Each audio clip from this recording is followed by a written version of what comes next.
మన ప్రభువును మన రక్షకుడైన యేసుక్రీస్తు నామములో ఈ ఉదయకాలము దేవుని సన్నిధిలో ఉన్న మీ అందరికీ నా హృదయపూర్వకమైన వందనాలండి. అందరికీ వందనాలు. ప్రియులరా, మరి ఈరోజు మనము ఇలా ఉన్నాము అంటే ఇది కేవలం దేవుని మహా కృప మాత్రమే. ఈరోజు ఎలా ఉన్నాము అంటే కేవలం దేవుని మహాకృప. మరి ఒక 3 రోజుల క్రిందట జరిగిన సంఘర్షణ అంతా కూడా ఆల్మోస్ట్ మీ అందరికీ తెలిసే ఉంటుంది అనుకుంటున్నాను.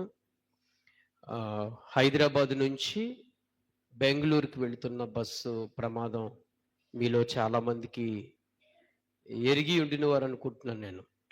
అయితే హైదరాబాద్ నుంచి బయలుదేరిన బస్సు కర్నూలు ప్రాంతానికి దాటి వెళుతూ ఉన్న సందర్భంలో ఇక తెల్లవారితే బెంగళూరుకి వెళ్ళిపోతారు వాళ్ళు. దాదాపు మరి 2 గంటల సమయం నుంచి 3 గంటల మధ్యలో జరిగిన యాక్సిడెంట్ మరి అతి ఘోరమైన ప్రమాదమైన పరిస్థితి మనం చూసాం. ఎంతోమంది హృదయాలను, ఎంతోమంది మనసులను కదిలించిన సంఘర్షణ. ఈ సంఘటన చాలా హృదయాన్ని దుఃఖపరిచింది. ప్రియులరా, మరి అందులో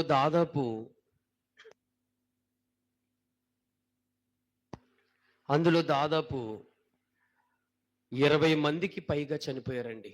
20 మంది పైగా చనిపోయారు. నాకు బాగా హృదయాన్ని కదిలించే విషయం ఏంటంటే అందులో చిన్నపిల్లలు కూడా చనిపోయారు.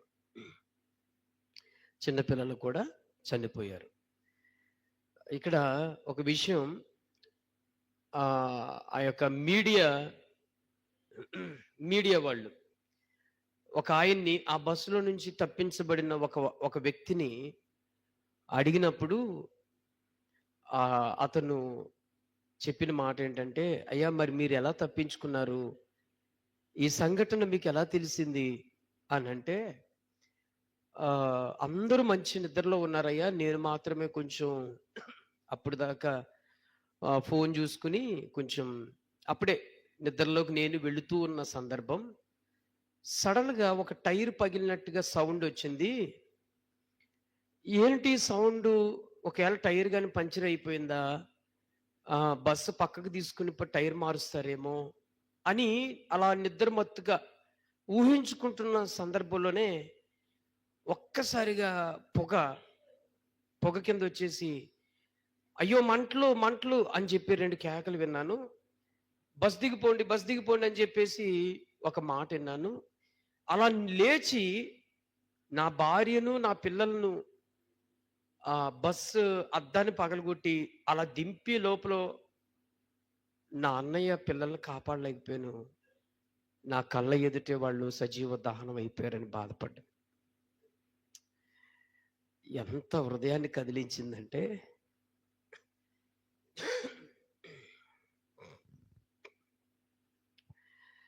ఆ మాట ఆయన చెబుతూ ఉంటేనే చాలా దుఃఖాన్ని పెట్టుకున్నాడు.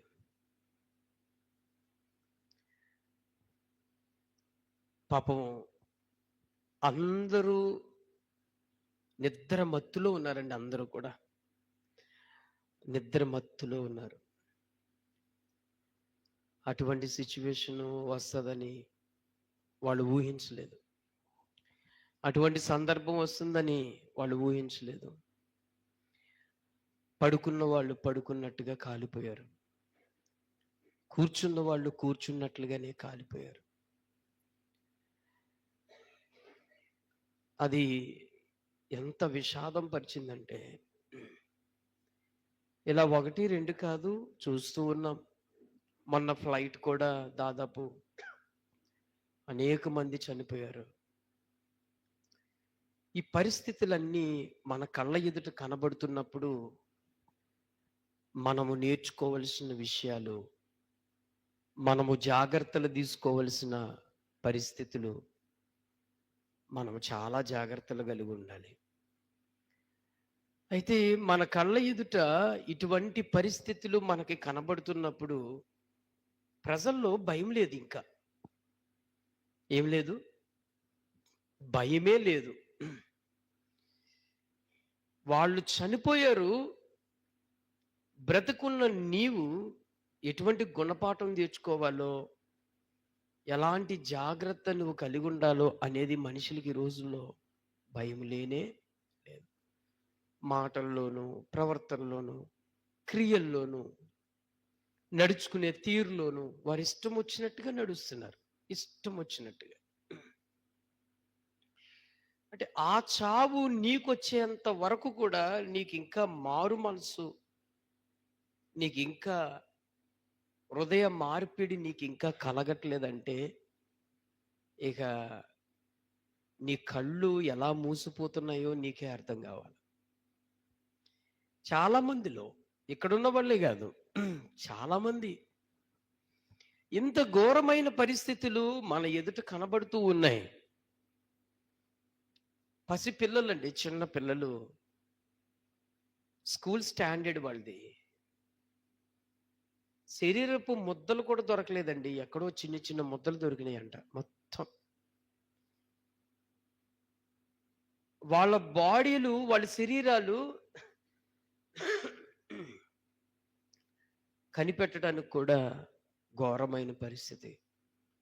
నా ప్రియ దేవుని బిడ్డలారా, ఈ ఉదయకాలం యేసు ప్రభు వారు కూడా ఏమంటాడంటే, మారు మనస్సు లేని వారందరూ ఇలాగే చనిపోతారని. కాబట్టి నువ్వు దేవుని మందిరానికి వచ్చావనో, యేసయ్యని తెలుసుకున్నావనో, నీ వేషధారణ దేవుడు ఎన్నిసార్లు చూస్తాడు? ఎన్నిసార్లు? నేను కళ్ళు చెమ్మగిల్లుతో చెప్తున్నాను ఈ మాట. మన పరిస్థితులు మనం మార్చుకోకపోతే, మన మనస్సు మార్చుకోకపోతే, మన మన నడవడిక మార్చుకోకపోతే నిన్నెవడో కాపాడలేడు. ఒక భయంకరమైన ప్రమాదం ఏంటో చెప్పనా? మానవ దేహంతో ఎలాగైనా చనిపోతాం మనం. ఒకరోజు చనిపోతాం. యాక్సిడెంట్లో అయినా, మామూలుగా అయినా, వయసు అయిపోయినా, ఏదో ప్రమాదానికైనా, మామూలుగా అయినా చనిపోతాం మనం. కానీ అన్నిట్లకంటే ఘోరమైన ప్రమాదం మనకొకటి దాగి ఉంది. అదే అగ్నిగుండం.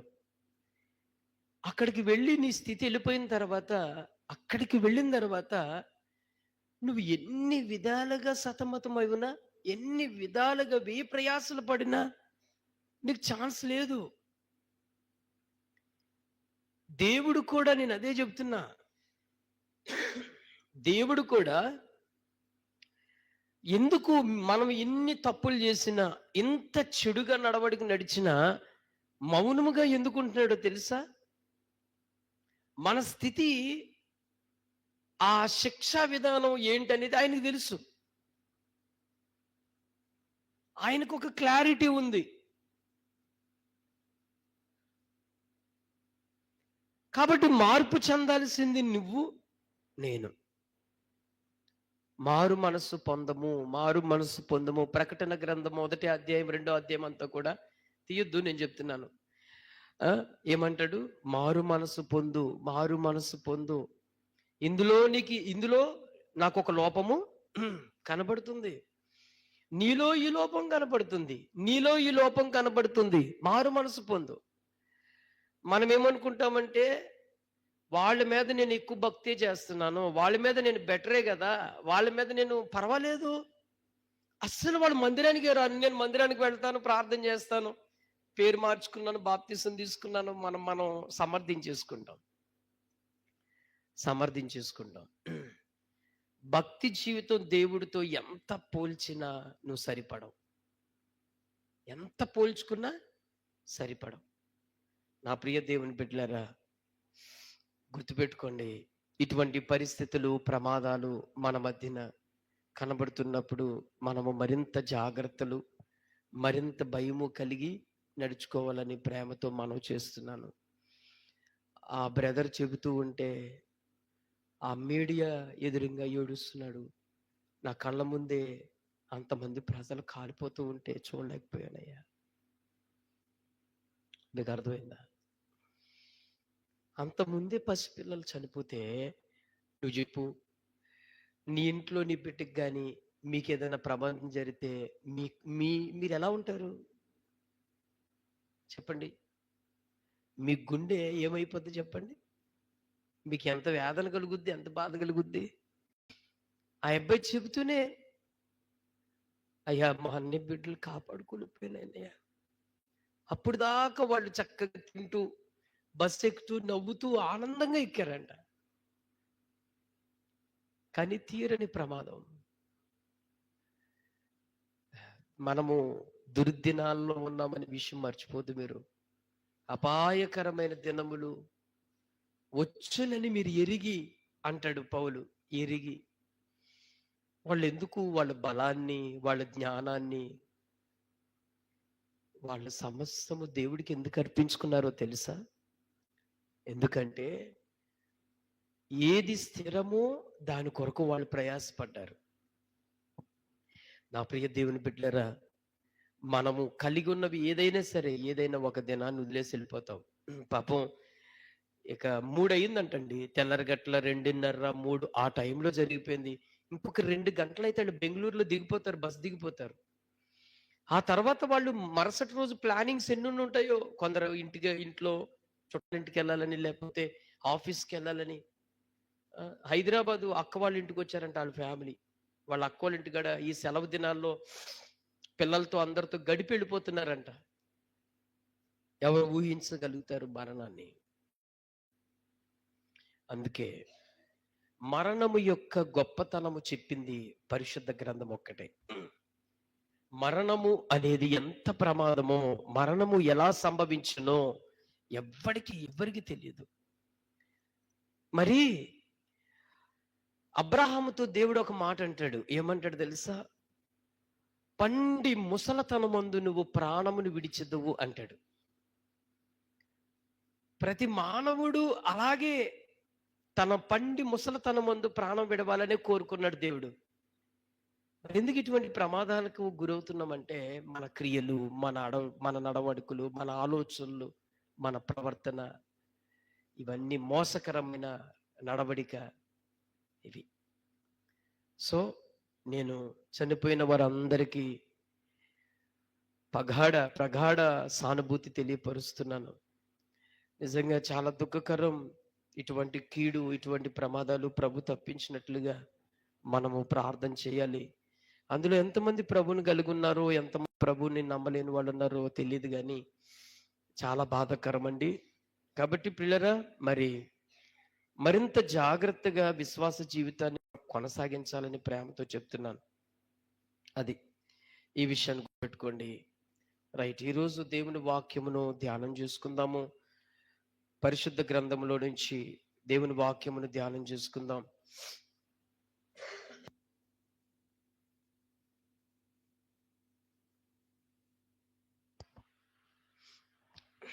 పరిశుద్ధ గ్రంథములో మనము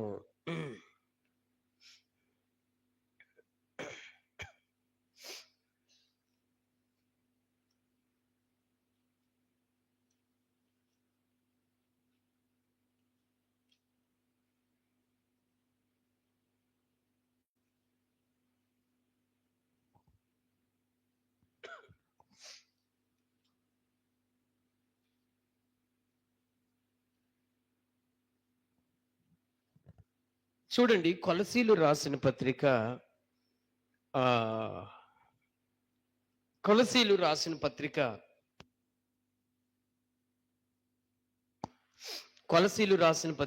23వ అధ్యాయము 25వ వచనం. కొలసీలకు రాసిన పత్రిక, అన్యాయము చేసిన వానికి తాను చేసిన అన్యాయము కొలది మరలా లభించును, పక్షపాతము ఉండదు. ఇంకొకసారి చదవండి, ఈ మాట మీకు బాగా అర్థమవుద్ది. నాన్న చింతల్లి తీసారా? బైబిల్ తీసారా? అన్యాయము చేసిన వానికి తాను చేసిన అన్యాయము కొలది మరలా లభించును, పక్షపాతముండదు. ఎంతమందికి అర్థమైంది ఈ మాట? ఇంకొకసారి మీకు ఇంకోసారి అర్థం అవటానికి కోసం చదివిస్తాను. ఇంకోసారి, అన్యాయము చేసిన వానికి తాను చేసిన అన్యాయము కొలది మరలా లభించును, పక్షపాతం ఉండదు.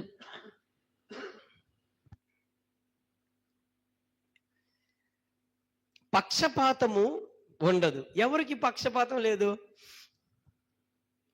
ఎవరికి లేదు చెప్పండి? ఎవరికి లేదమ్మా పక్షపాతం? దేవుడికే లేదు. ఈ మాటకు జాగ్రత్తగా వినండి. చక్కటి ఉపదేశం ఇది. నేను ఈ మధ్య కాలంలో ఒక వీడియోలో ఇంటర్వ్యూ చూశాను. ఒక మతోన్మాది ఒక క్రైస్తవుణ్ణి ఇలా అడుగుతున్నాడు. మతోన్మాది అని నేను ఎందుకన్నానంటే, యేసు ప్రభు అంటే అస్సలు పడదు వాడికి. యేసు ప్రభు అంటే ఇష్టం ఉండదు. యేసు ప్రభుని నమ్ముకున్న వాళ్ళంటే ఇష్టం ఉండదు. అసలు యేసు ప్రభు వారు భక్తి చేసిన వారంటే కూడా అసలు వాడు మనుషుల్లా కూడా చూడడు అనమాట. వాడిని అందుకే మతోన్మాది అన్నాను. వీడు స్టూడియోలో కూర్చొని ఒక క్రైస్తవ సేవకుని కూర్చోబెట్టి, నేను ఒక ప్రశ్న అడుగుతాను, ఆ ప్రశ్నకి మీరు సమాధానం చెప్పండి అని అడిగాడు. సరే, ఆ సేవకుడు సరే చెప్పండి అయ్యా, నేను చెప్తాను, నాకు తెలిసినంత వరకు చెప్తాను అన్నాడు.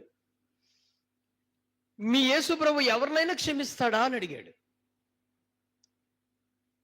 అవునయ్యా, ఎవరినైనా క్షమిస్తాడు, ఎంతటి వారినైనా క్షమిస్తాడు యేసయ్య అంతటి వాడన్నాడు. నిజంగా క్షమిస్తాడా? ఇంకొక మాట అడుగుతున్నాను అన్నాడు. అవును, నిజంగా క్షమిస్తాడయ్యా. అలా క్షమించినట్లు బైబిల్లో ఎంతో మంది జీవితాలు కనబడుతున్నాయి అని ఆ దైవ సేవకుడు ఉత్తరం ఇచ్చాడు. అయితే ఈ మతోన్మాది ఏమన్నాడంటే, ఈరోజు ఇప్పుడు నేనేం చేస్తానంటే, నీ కూతురే ఉందనుకో, బలత్కారంగా ఎవడైనా పాడు చేసి చంపేస్తే వాడు దేవుని మందిరానికి వచ్చి, ప్రభువా నేను పాపం చేశాను, ఆ అమ్మాయిని పాడు చేశాను, నేను చంపేశానయ్యా, దయతో నన్ను క్షమించిన ఆయన అని అంటే, నువ్వు క్షమిస్తావా? నువ్వు యేసయ్య కూడా క్షమిస్తాడా అని అడిగాడు. ఇది చెప్పండి, దీనికి చాలా సవాలుతో కూడిన ప్రశ్న. ఆ మాటకి ఏమని సమాధానం ఇస్తాం మనమైతే? చెప్పండి, మనమైతే ఏమిస్తాం?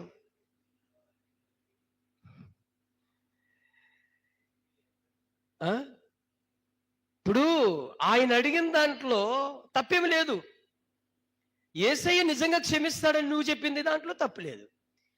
మరి జరిగిన కీడెవరికి? నీ ఇంట్లో. మరి ప్రార్థన చేస్తున్నప్పుడు నీలో కోపం పోవాలి కదా, వాడు క్షమించబడుతున్నట్లే కదా. ఈ మాటకి ఆ దైవ సేవకుడు సరైన ఆన్సర్ ఇవ్వలేదని నేను అనుకుంటున్నాను. అయితే దేవుడు దానికి ఆన్సర్ ఇచ్చాడు. అదే కొలసీలు రాసిన పత్రిక 3వ అధ్యాయము 25వ వచనం. ఇది ఆన్సర్. నా మాట వినండి, ఇటు చూడండి అమ్మా. నువ్వు చేసే భక్తికి, నువ్వు చేసే ప్రార్థనకి, నువ్వు నమ్ముకున్న దేవునికి, నీ భక్తికి, నువ్వు నమ్ముకున్న ప్రభువుకి, నువ్వు చేసిన క్రియలకి దేనికి సంబంధం ఉండదు. ఈ మాట జాగ్రత్తగా వినండి.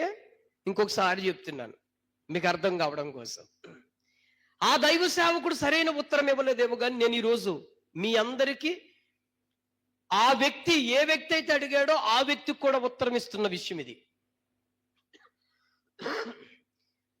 దేవుడు క్షమిస్తాడు అనే విషయం ఎవడికి తెలియదు. ఎలా తెలుస్తుంది నీకు? నువ్వు పాపం చేసావు, నువ్వు తప్పు చేసావు, నువ్వు అన్యాయం చేసావు, దుర్మార్గత చేసావు, యేసయ్య మందిరానికి వచ్చి అయ్యా నన్ను క్షమించిన ఆయన, నేను పాపం చేశానని నీకు ఎలా తెలిసింది? యేసయ్య నిన్ను క్షమించాడని నీకు ఎలా తెలిసింది? వాడు ఒకవేళ ఉత్తరం ఇవ్వచ్చు, ఏమని? నేను బ్రతుకున్నాను కదయ్యా, యేసయ్య నన్ను చంపలేదు, ఈ పాపం చేశాను, ఒక అమ్మాయిని చంపేశాను, ఒకరిని చంపేశాను, ఒకరిని హత్య చేశాను, నన్ను దేవుడు ఏం అన్యాయం చేయలేదు, నన్ను బ్రతికించాడు కదా, అయితే ఆయన క్షమించినట్లే అని అనుకుంటున్నారు కొంతమంది. దేవుడు క్షమిస్తాడనేది వాస్తవమే, ఒప్పుకుందాం. దేవుడు కరుణా సంపన్నుడు, ఆయన కటాక్షం చూపేవాడు, దీర్ఘశాంత గలవాడు, క్షమిస్తాడు, ఆయన నిజంగా క్షమిస్తాడు. కానీ నువ్వు చేసిన క్రియకు తప్పక శిక్ష అనుభవించక తప్పదు. దేవుడు క్షమించడం వాస్తవమే, కానీ దాని ప్రతిఫలము అనుభవించక తప్పదు. ఇది వాస్తవం. అందుకే అపోస్తలుడైన పౌలు కొలస్సీయులు 3వ అధ్యాయంలో, అమ్మా క్రాంతి ఉన్నావా, దృష్టి పెడుతున్నావా, 3వ అధ్యాయం 25వ వచనంలో ఏమని రాస్తాడు? అన్యాయము చేసిన వానికి తాను చేసిన, ఇప్పుడు అన్యాయం ఎవరికి చేశాడు? ఇప్పుడు అన్నారు కదా, పాస్టర్ గారు కుమార్తె విషయంలో చెప్పాడు కదా, ఆయన నీ కుమార్తె విషయంలో ఎవడైనా అత్యాచారం చేస్తే, చంపేసి నీ మందిరానికి వచ్చి క్షమాపణ కోరుకుంటే మరి క్షమిస్తాడా? నువ్వు క్షమిస్తావా అన్నాడు కదా. ఇప్పుడు వాడే అన్యాయం చేశాడు. అక్కడ రాయబడింది, తాను చేసిన అన్యాయము కొలది మరల ఏమవుతుందంటే అది ఎవరికి లభిస్తుంది? ఎవడు వాడు? ఎవరికి అన్యాయం చేశాడో, ఎవడు చేశాడో వాడికి ఆ అన్యాయము లభిస్తుంది. తప్పదు. కీడుకు ప్రతి కీడు వాడు అనుభవించక తప్పదు. భక్తి భక్తే, ప్రార్థన ప్రార్థనే. నువ్వు మందిరానికి వచ్చావా, నువ్వు ప్రార్థన చేసావా, వింటాడు. కానీ నీ క్రియలు బట్టి నువ్వు అనుభవించక తప్పదు. అదే దేవుడి రోజు వాక్యము ద్వారా మనకు చూపించబోతున్నాడు. అలా నిజంగా జరిగిందయ్యా అంటే ప్రాక్టికల్గా చూపించాడు. మామూలుతో కాదు, మామూలుతో కాదు, ఏదో చిన్నపాటి వ్యక్తులతో కాదు, ఒక చాలా ఉన్నతమైన వ్యక్తి ద్వారా మనం ఈరోజు పాఠం నేర్పిస్తున్నాడు దేవుడు. నువ్వు ఎవరికైతే అన్యాయం చేస్తావో, ఎవరికి నువ్వు కీడు చేయాలని ఆలోచిస్తావో, ఎవరికైతే నువ్వు మోసం చేయాలని ఆలోచన చేస్తావో, దానికి ప్రతిగా నువ్వు అనుభవించక తప్పదు. ఖచ్చితంగా అనుభవించక తప్పదు. భక్తి భక్తే. నువ్వు ఎవరివైనా కానీ, సేవకుడు అయినా కానీ, సువార్థికుడు అయినా కానీ, ప్రవక్తవు కానీ, రాజువు కానీ, గొప్ప ఉన్నత అధికారివి కానీ, ఒక పేదవాడు కానీ, ధనికుడు కానీ, ఎవరైనప్పటికీ కూడా దేవుడు న్యాయము ఖచ్చితంగా తీరుస్తాడు. ఇంకో విషయం గుర్తు చేస్తాను. అక్కడ పక్షపాతం ఉండదు అన్నాడంటే ఎవరికి ఉండదు పక్షపాతం?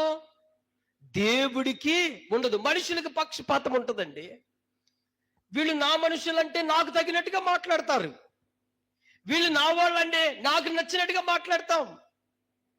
ఆయన కాపాడడానికి కోసం, ఆ వ్యక్తిని కాపాడడానికి కోసం, ఆ వ్యక్తులని ఒక పక్కకి మాట్లాడుకుంటూ వెళ్తాం. అంటే వాళ్ళు నీకు ఇష్టమైన వాళ్ళు కాబట్టి. కానీ దేవుడు ఎప్పుడు కూడా అన్యాయస్తుడు కాడు. ఆయన ఎప్పుడు కూడా మాట తప్పేవాడు కాదు. ఖచ్చితంగా శిక్షకు ప్రతి శిక్ష అనుభవించక తప్పదు. భక్తి భక్తేనండి. ఇప్పుడు చూడండి, ఈరోజు వాక్యములో బట్టబయలు జరుగుద్ది. ఖచ్చితంగా బట్టబయలు ఎవరి విషయంలో తెలుసా? ఒక గొప్ప వ్యక్తి జీవితంలో జరిగిన విషయం. ఎలా అనుభవించాడో చూడండి, ఎలా అనుభవించాడు. మరి అతను చేసిన ప్రార్థన విన్నాడా? వింటాడు. దేవుడు వింటాడు. ఆశీర్వాదమా? దీవిస్తాడు. నీ కారు కావాలా? ఇస్తాడు. బిల్డింగ్ కావాలా? ఇస్తాడు. ఆహారం లేదా? ఇస్తాడు. అదే మాట్లాడాలి. అదే ఇదే తప్పదురా బాయ్, నువ్వు చేసిన అన్యాయానికి, నువ్వు చేసిన నీ క్రియలకు తగిన ఫలం అది. అందుకే పెద్దలు ఒక మాట అంటారు తెలుసా, పెద్దలు ఒక మాట అంటారు, కాలమే ఒకనాడు వాడికి గుణపాఠము చెప్పుద్ది, తీర్పు తీరుస్తుంది అంటారు. అది వాస్తవం. కాలానికి ఆ శక్తి దేవుడు ఇచ్చేశాడు. చాలా మంది చూడండి, ఈ మాట ఎంతో మంది దగ్గర విన్నాను నేను. అయ్యా నాకు అన్యాయం చేశారయ్యా, ఏం చేయను, వాళ్ళతో నేను పోరాడలేను, వాళ్ళతో నేను యుద్ధం చేయలేను, వాళ్ళతో నేను ఏమి చేయలేనయ్యా, నాకు శక్తి లేదు, నా వెనకాల బలం లేదు, నాకేది లేదు. కానీ గుర్తుపెట్టుకో, దానికి ప్రతిఫలం దేవుడు ఒక దినమున వారి జీవితంలో జరిగిస్తాడు. నీ కళ్ళ ఎదుట అనుభవిస్తారు వాళ్ళు.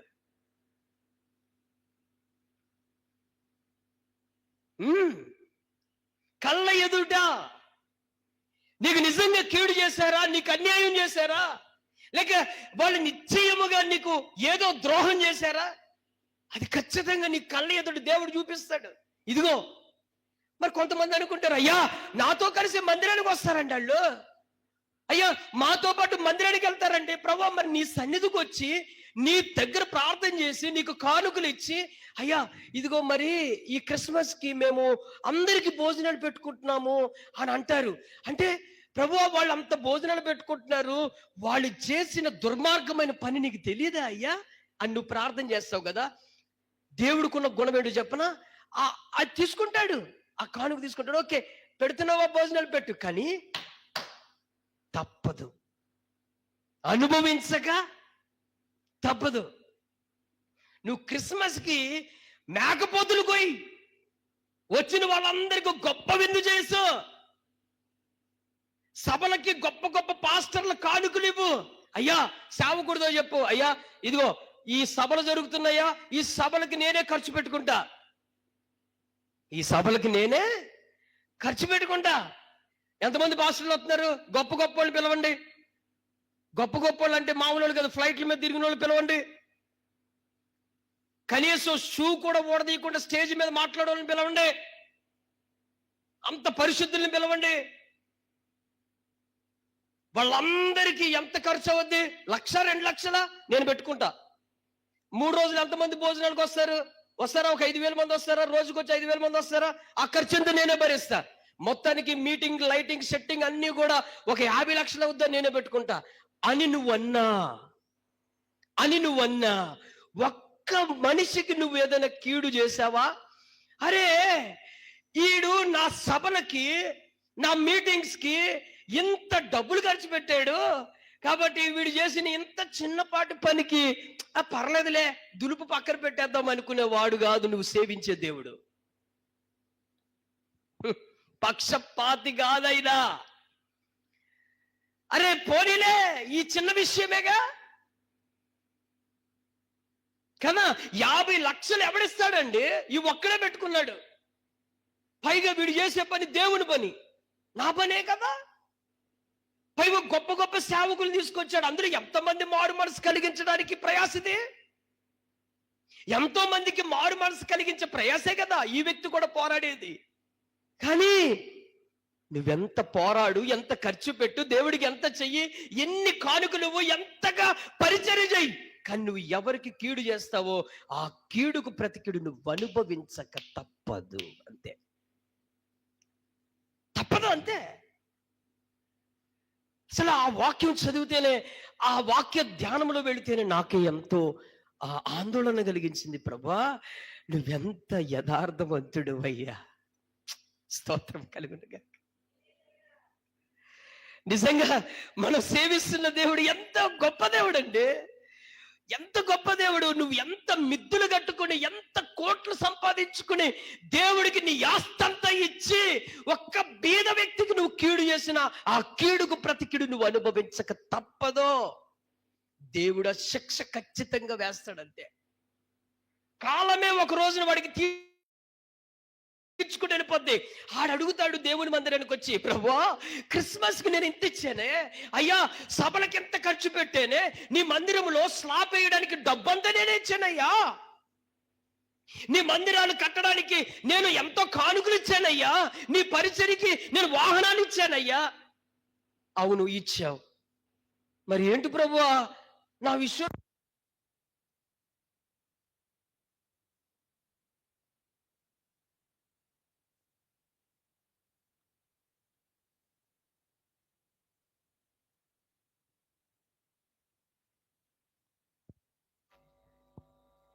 ఏంటి అన్యాయం? అమ్మ వింటున్నారా? ఏమంటున్నాడు? అయ్యా ఏంటి, నా కుటుంబంలో శాంతి లేదు, నా కుటుంబంలో నెమ్మది లేదు, అసలు నాకు మనశ్శాంతి లేదు. మనసారా నిద్రపోయే రోజే అయ్యా వింటున్నారా? మనశ్శాంతిగా నిద్రపోయే రోజే నాకు లేకుండా పోయింది. ఏంటి ప్రభువా ఇదేనంటే, అదంతేరా భయ్, నువ్వు వాడికి అలా చేసావుగా, ఆమెకు అలా చేసావుగా, వీళ్ళకి అలా చేసావుగా, అసలు ఆ టాపిక్కే మాట్లాడు. అదే సందర్భంలో ప్రభువా మరి మా పిల్లలకి స్కూల్ ఫీజు లేదు, ఓకే స్కూల్ ఫీజు లేదా, సరే చూద్దాంలే అంటాడు. మరి ఈ గొడవ ఏంటంటే మాట్లాడు. నువ్వు చేసిన కీడుకు ప్రతి కీడు నువ్వు అనుభవించక తప్పదు. ఆ ఫలం నువ్వు తినక తప్పదు. ఆ వ్యక్తి ఎవరో కాదు, యాకోబు. ఎవరండి ఆ వ్యక్తి? చెప్పండి. ఏ యాకోబు? యాకోబులు చాలా మంది ఉన్నారు. ఏ యాకోబు చెప్పనా? అబ్రాహాము కుమారుడైన ఇస్సాకు కుమారుడైన యాకోబు. ఈ యాకోబు జీవితాన్ని మనం ఈరోజు పరిశీలించి చూస్తే దేవుడు గొప్ప విషయాలు మనకు నేర్పిస్తాడు. యాకోబు విషయంలో జరిగిన సంఘటనలు చూడండి. ఆ మాటలు నేను చాలా క్లియర్ గట్టిగా, ఏ విషయాల్లో మోసాలు చేశాడు, మరి ఈ మోసానికి ప్రతిఫలం అనుభవించలేదా? అది చూడాలి ఇప్పుడు మనం. చూడండి, యాకోబు రాసి ఆదికాండంలోకి వెళ్ళండి, త్వరగా ఆదికాండంలోకి వెళ్ళండి.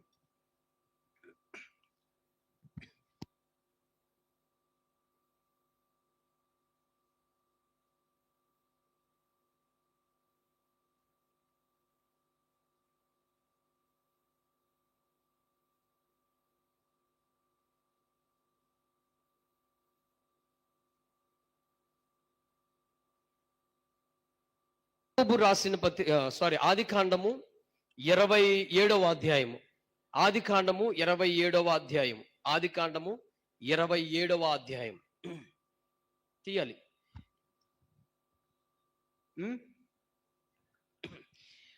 ఆదికాండము 27వ అధ్యాయము 31వ వచనం చదవండి. అతడును రుచిగల భోజ్యములను సిద్ధపరిచి తన తండ్రి యొద్దకు తెచ్చి, నా తండ్రి నన్ను దీవించినట్లు లేచి నీ కుమారుడు వేటాడి తెచ్చిన దాన్ని తినుమని తన తండ్రితో ననెను. అతని తండ్రి అయిన ఇస్సాకు నీవెవరవని అతనిని అడిగినప్పుడు అతడు, నేను నీ కుమారుడను ఏసావు అను నీ జ్యేష్ఠ కుమారుడను ననుగా. ఇస్సాకు మిక్కుటముగా గడగడ వణకుచు, అట్లయితే వేటాడిన భోజ్యమును నా యొద్దకు తెచ్చిన వారెవరు? నీవు రాకమునుపు నేను వాటన్నిటిలో తిని అతనిని నిజముగా దీవించి తిని, అతడు దీవింపబడిన వాడే అనెను. ఏశావు తన తండ్రి మాటలు వినినప్పుడు దుఃఖాక్రాంతుడై పెద్ద కేక వేసి, ఓ నా తండ్రి, నన్నును దీవించుమని తన తండ్రితో చెప్పెను.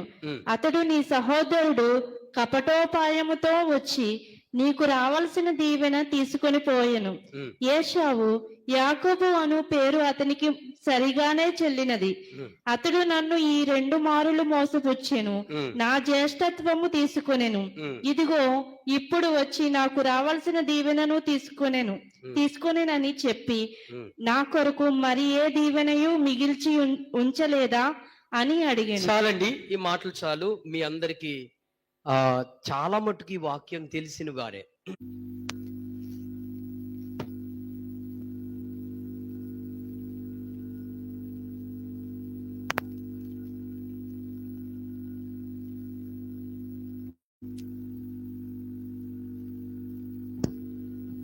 ఓకే వినండి కొంచెం. ఇస్సాకు నువ్వు ఇస్సాకు వృద్ధాపమందు కుమారుడు పెద్ద కుమారుడితో అంటాడు, అయ్యా నాకు ముసలితనం వచ్చేసింది, కాబట్టి నువ్వు అడవి నుంచి వేటాడే ఆహారం తీసుకొచ్చి తిని నిన్ను దీవించాలనుకుంటున్నాను అని ఇస్సాకు ఏశావుతో తన పెద్ద కుమారుడితో ఈ మాట చెప్పడం జరిగింది. ఈ లోపల ఏశావు అడవికి వెళ్ళి వేటాడదామని అడవికి వెళ్ళాడు. చాటుగా తన భార్య ఇస్సాకు భార్య రిబక విని యాకోబుని పిలిచి, రే మరి మీ అన్నను మీ తండ్రి ఆశీర్వదించాలనుకుంటున్నాడు, ఆ ఆశీర్వాదాలు నీ మీద ఉండాలని నేను అనుకుంటున్నాను, కాబట్టి ఓ పని చెయ్యి, నేను చెప్పిన పని చెయ్యి అని చెప్పి అప్పుడు యాకోబు సరేనమ్మా నువ్వేం చెప్తే చేస్తానన్నాడు. ఈ లోపల రిబక మన మందలో నుంచి 2 గొర్రె మేక పిల్లలు 2 తీసుకొచ్చి వాటిని చేయించి కూరండి నీ తండ్రి దగ్గరికి నువ్వు తీసుకెళ్ళు అన్నాడు. యాకోబు ఎంత తెలివిగలడంటే, నా తండ్రి దగ్గరికి నేను వెళ్తే ఎంత గుడ్డితనంగా ఉన్నా నా మాట స్వరాన్ని కానీ తడువు చూస్తాడు. తడువు చూసినప్పుడు నా అన్నకేమో రోమములు ఉన్నాయి, వెంట్రుకలు ఉన్నాయి కదా, నాకైతే నున్నని వాడిని, నాకు వెంట్రుకలు లేవు, పసిగట్టి దీవెనకు బదులు నేను శాపం తెచ్చుకుంటానేమో అని భయపడ్డాడు. ఎంత తెలివిగలడు చూడండి, అన్ని తెలుసు. ఇన్ని తెలుసున్నాడు పప్పులు అడిగేటువంటి ఇదే. తల్లంది అలాగేం లేదు, నేను దానికి ఏం చెప్పాలో ప్లాన్ చెప్తాను, నువ్వు అలా ప్రొసీడ్ అవ్వన్నాడు. సరే ఆ మాటకి యాకోబు సరేనమ్మని చెప్పి 2 మేక పిల్లల్ని తీసుకొచ్చి వండి శుభ్రంగా వంట సిద్ధపరిచి యాకోబు చేతికిచ్చిన తర్వాత ఇప్పుడు తండ్రి దగ్గరికి తీసుకువెళ్తున్నాడు. ఈ తీసుకెళ్ళినప్పుడు మరి వెంట్రుకల కోసం డౌట్ వస్తుంది కదని చెప్పి తల్లి ఏం చేసిందంటే ఆ మేక బొచ్చును చేతులకు అమర్చింది, చేతులకి మెడ మీద అమర్చింది. బట్టలు కూడా ఎవరు వేసుకున్నాడు? ఏసావు బట్టలు వేసుకున్నాడంట. వేసుకుని వెళ్ళాడు. ఆ మాట చూడండి, 27వ అధ్యాయము, ఆదికాండము 27వ అధ్యాయము. ఇస్సాకు వృద్ధుడై అతని కన్నులకు మంద దృష్టి కలిగినప్పుడు అతడు తన పెద్ద కుమారుడని ఏసావుతో, నా కుమారుడా అని అతని పిలవగా అతడు చిత్తము నాయన అని అతనితో అనెను. అప్పుడు ఇస్సాకు, ఇదిగో నేను వృద్ధుడును, నా మరణ దినము నాకు తెలియదు, కాబట్టి నీవు దయచేసి నీ ఆయుధములైన నీ అంబుల పొదిని నీ విల్లును తీసుకుని అడవికి పోయి నా కొరకు వేటాడి మాంసము తెమ్ము, నేను చావక మునుపు నిన్ను నేను ఆశీర్వదించినట్లు నాకు ఇష్టమైన రుచిగల భోజ్యములను సిద్ధపరిచి నేను తినుటికై నా యొద్దకు తెమ్మని అడిగాను. చెప్పాడు తెమ్మని. ఇప్పుడు వెళ్ళాడు కదా, వెళ్ళాడు. మొత్తానికి వచ్చినప్పటికి లేట్ అయిపోయింది. ఈ లోపల అక్కడ చూడండి,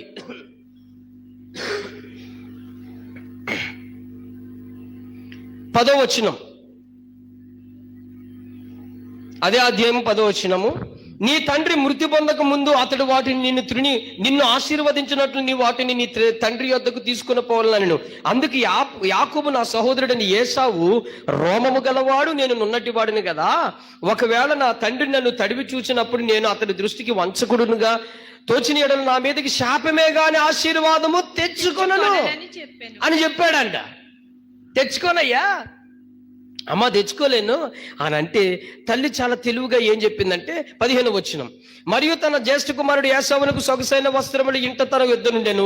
రిబకా వాటిని తీసి తన చిన్న కుమారుడు యాకోబునికి దుడిగించి ఆ మేకపిల్ల చర్మముతో అతని చేతులను అతని మెడ మీద నునుపు భాగము కప్పి తాను సిద్ధపరిచిన రుచిగల భోజ్యములను రొట్టెను తన కుమారుడికి యాకోబు చేతికి ఇయ్యగా అతడు తన తండ్రి యొద్దకు వచ్చిన తండ్రి అని పిలవగా అతడు, ఏమి నా కుమారుడా, నీవెవరు అని అడిగాను. ఇప్పుడు యాకోబు సిద్ధపరిచిన భోజనాన్ని పట్టుకుని వెళ్ళి యాకోబు దగ్గరికి వెళ్ళాడు, ఇస్సాకు దగ్గరికి వెళ్ళాడు. వెళితే మరి స్వరం చూస్తే ఏముంది? యాకోబు స్వరం కదా. మొత్తానికి అందుకే అడుగుతున్నాడు ఇస్సాకు, నాయనా ఎవరు ఈ స్వరం అని అంటే, ఇప్పుడు యాకోబు ఎంత మోసమైన మాటలు మాట్లాడతాడు చూడండి. ఏమంటాడు తెలుసా? నాయనా నీ పెద్ద కుమారుడైన ఏసావును నేనే, ఏసావు నీ జ్యేష్ఠ కుమారుడైన ఏసావును నేనే. ఇంకో మాట ఏమంటాడు తెలుసా అక్కడ? ఇప్పుడు ఇస్సాకు అడుగుతాడు. ఇస్సాకు ఏమని అడుగుతాడంటే, ఇంత త్వరగా నువ్వు భోజనం సిద్ధపరుచుకుని నా యొద్దకు వచ్చుట ఎలా జరిగింది? ఇది ఈ అబద్ధ దేవుడి మీద కూడా రుద్దేశాడని చెప్పండి. ఈ అబద్ధం దేని మీద రుద్దాడు? దేవుడి మీద కూడా రుద్దేశాడు. ఆ మాట ఎలా అంటాడు చూడండి. నీ దేవుడైన యెహోవా నా ఎదుటికి దాన్ని రప్పించుట చేతనే అని చెప్పాను.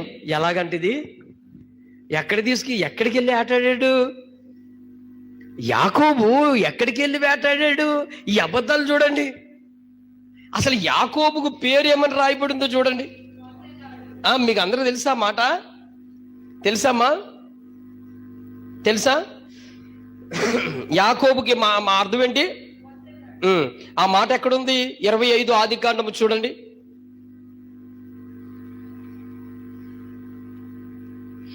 26వ వచనం. 25, 26.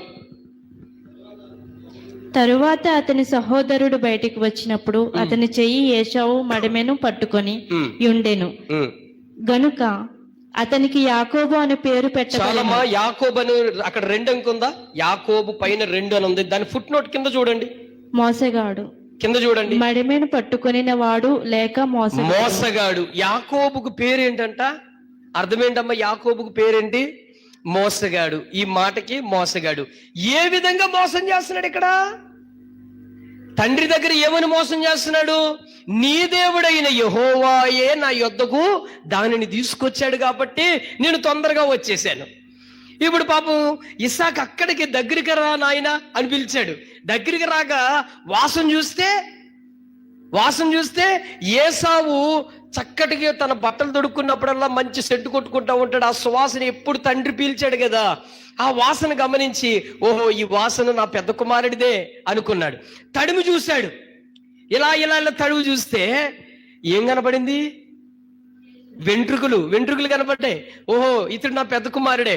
ఇప్పుడు ఏమంటాడంటే, నాయన ఈ భోజనం తిను అని యాకోబు ఇచ్చాడు. యాకోబు ఇచ్చిన వెంటనే ఇస్సాకు సమృద్ధిగా భోజనం తినిన తర్వాత, నా కుమారుడా దా అని కూర్చోబెట్టి శుభ్రంగా తలపైన చేతులు పెట్టి ఆశీర్వదించేశాడు. ఆశీర్వదించిన తర్వాత వెళ్ళిపోయిన తర్వాత ఇప్పుడు ఏసావు సరిగా ఈయన వెళ్ళిన కాస్త కొద్ది సమయంలో ఇప్పుడు చక్కగా వండించుకున్న మరి మొత్తానికి జింక మాంసమో చక్కటి భోజనం పట్టుకుని మరలా ఏసావు వచ్చాడు. ఏసావు పిలుస్తున్నాడు, నాయనా నా తండ్రి ఇస్సాకు, నా తండ్రి అని పిలుస్తా ఉంటే, ఎవరు నాయనా అన్నాడు. ఇస్సాకు ఎవరు నాయన అంటే, అయ్యా నీ జ్యేష్ఠ కుమారుడైన ఏసావు నేను. అవునా మరి ఇందాక వచ్చింది ఎవరు? ఆ మాట ఎంత మిక్కిలి భయపడ్డాడంట, మిక్కిలి వణికాడంట ఇస్సాకు. ఏమన్నాడు తెలుసా? ఈ ఎవరిని ఆశీర్వదించేశాను అని. సరిగా ఏసావు వచ్చాడు కదా, వచ్చిన వెంటనే మరి ఇందాక వచ్చింది వారు ఎవరు? అప్పుడు చెప్తున్నాడు ఇస్సాకు, ఏసావు దాటినాడు, నాయనా నీకు ముందుగా ఒకరు భోజనం పట్టుకొచ్చారు, నేను తిన్నాను, అతడు నేను ఏసావును అని చెప్పాడు, నేను వాణ్ణి దీవించేశాను అనగా ఇప్పుడు ఏసావు ఇక్కడ ఒక మాట పలుకుతున్నాడు. ఏసావు ఏమంటున్నాడు చూడండి. 35వ వచనం చూడమ్మా. అమ్మా, అతడు నీ సహోదరుడు కపటోపాయముతో వచ్చి నీకు రావాల్సిన దీవెన తీసుకుని పోయాను. ఏశావు యాకోబు అను పేరు అతనికి సరిగానే చెల్లినది. అతడు నన్ను ఈ 2 మారులు మోసపుచ్చాడు. ఇక్కడ యాకోబు అనే మాటకి ఆ పేరుకు సరియే ఏసావు ఏమన్నాడు? సరిగానే చెల్లి. యాకోబు కాదు, మోసగాడు, ఈ పేరుకి తగినోడాడు. నన్ను ఎన్నిసార్లు మోసం చేశాడంట? 2 సార్లు మోసం చేశాడు. మొదటి మోసమేమో ఇప్పుడు మొదటి మోసం చెప్తాను, ఇది 2వ మోసం జరిగింది కదా. మొదటి మోసం ఏంటంటే, ఏసావు మొత్తానికి పొలంలోకి వెళ్ళి ఏదో పని చేసి కష్టపడి నానా గొడ్డు సాగురే చేసి ఇంటికి వచ్చాడు. టయానికి మరి అమ్మా నాన్న ఎక్కడికి వెళ్ళారో తెలియదు కానీ ఈ అయ్యగారు ఇంట్లో కూర వండుతున్నాడు. ఈ అయ్యగారు ఏం పనివాడంట? సాధువు అంట, ఇంటి దగ్గర ఉన్న సాధువు అంట. యాకోబు అంటే ఎవరు? సాధువు. ఏసావేమో పనివాడు. సాధువు అంటే మీకు తెలుసా? సాధువు అంటే ఏ పని అది చేయడు, ఇంక అక్కడే ఇంటికాడ కూర్చుని తింటమే అది పని. ఇంటికాడ కూర్చుని ఒక చోటనే ఉంటారు, వాళ్ళు ఇంకేం పని చేయరు. అయ్యగారు పాపం మొత్తానికి చుక్కుడుకాయలు కూర వండుకుంటున్నాడు, చక్కటి కూర వండుకుంటున్నాడు, ఎర్రగా కారం వేసి బాగా వండుకుంటున్నాడు ఖాళీగా ఉండి. ఈ లోపల గొడ్డు జాగర పని చేసిన ఏసావు వచ్చినప్పటికీ ఆకలి బాగా అధికంగా కనబడుతుంది. ఈ లోపల రే తమ్ముడా కూర ఏమైనా ఉందరా అంటే ఇప్పుడే వండుతున్నాను అన్నాడు. వండుతున్నానంటే ఆకలి వేస్తుందిరా, నాకు కొంచెం కూర వేసి అన్నం పెట్టరా అని అంటే, అది నేను ఒక్కడికే వండుకుంటున్నాను, ఇది కుదరదు అన్నాడు. ఇది కుదరదంటే ఒరే ఆకలి దంచేస్తుందిరా, కొంచెం నాకు ఏదైనా పెట్టరా బాబు, నీ పుణ్యం ఉంటుంది అన్నాడు. ఇక సామెత ఒకటి ఉంది తెలుసా మీకు అందరికీ, సామెత తెలుసు. ఆకలి రుచిని ఎరగదు, నిద్ర చోటు. చెప్పండి మాట. ఆకలి రుచిని ఎరగదు, నిద్ర చోటు ఎరగదంట. ఎక్కడ పడుకుంటామో తెలియదు, నిద్ర ముందు నిద్రపోవాలి. అలాగే ఆకలి ఏది పెట్టినా తినాలనిపిస్తుంది. ఈ అయ్యగారు వండిన ఆహారం ఇప్పుడు ఆకలి మీద ఉన్నాడు కాబట్టి ఎర్రగా కనబడింది. సరే మొత్తానికి ఇప్పుడు ఈ యాకోబు ఏం చేశాడు? సహజంగా మనం ఏం చేస్తాం, పోనీలేరా బాబు. అసలు సహజంగా మానవుల సిద్ధాంతంలో ఆలోచిస్తే పాపం ఆకలి కలిగినోడికి వెంటనే మనం ఏం చేస్తామండి, మాట్లాడాలి. ఏదో రకంగా మన కడుపు కాల్చుకునైనా సరే, మన ఆకలి చంపుకునైనా సరే ఎదుటివాడు ఆకలి పెట్టాలనే కనీసం ఈ మనసన్న మనకు ఉంటుంది. ఈయన ఎంత మేధావంటే ఆ మాట చూడండి ఏమన్నాడు. అమ్మా ఆదికాండము 25వ అధ్యాయం 29వ వచనం చదివినానా అమ్మా. ఒకనాడు యాకోబు కలగూర వంటకము వండుకొనుచుండగా యాసావు అలసిన వాడై పొలములో నుండి వచ్చి, నేను అలసి ఉన్నాను, ఆ ఎర్రగా నున్న దానిలో కొంచెము దయచేసి నాకు పెట్టుమని అడిగాను. అందుచేత అతని పేరు ఏదోము అనబడెను.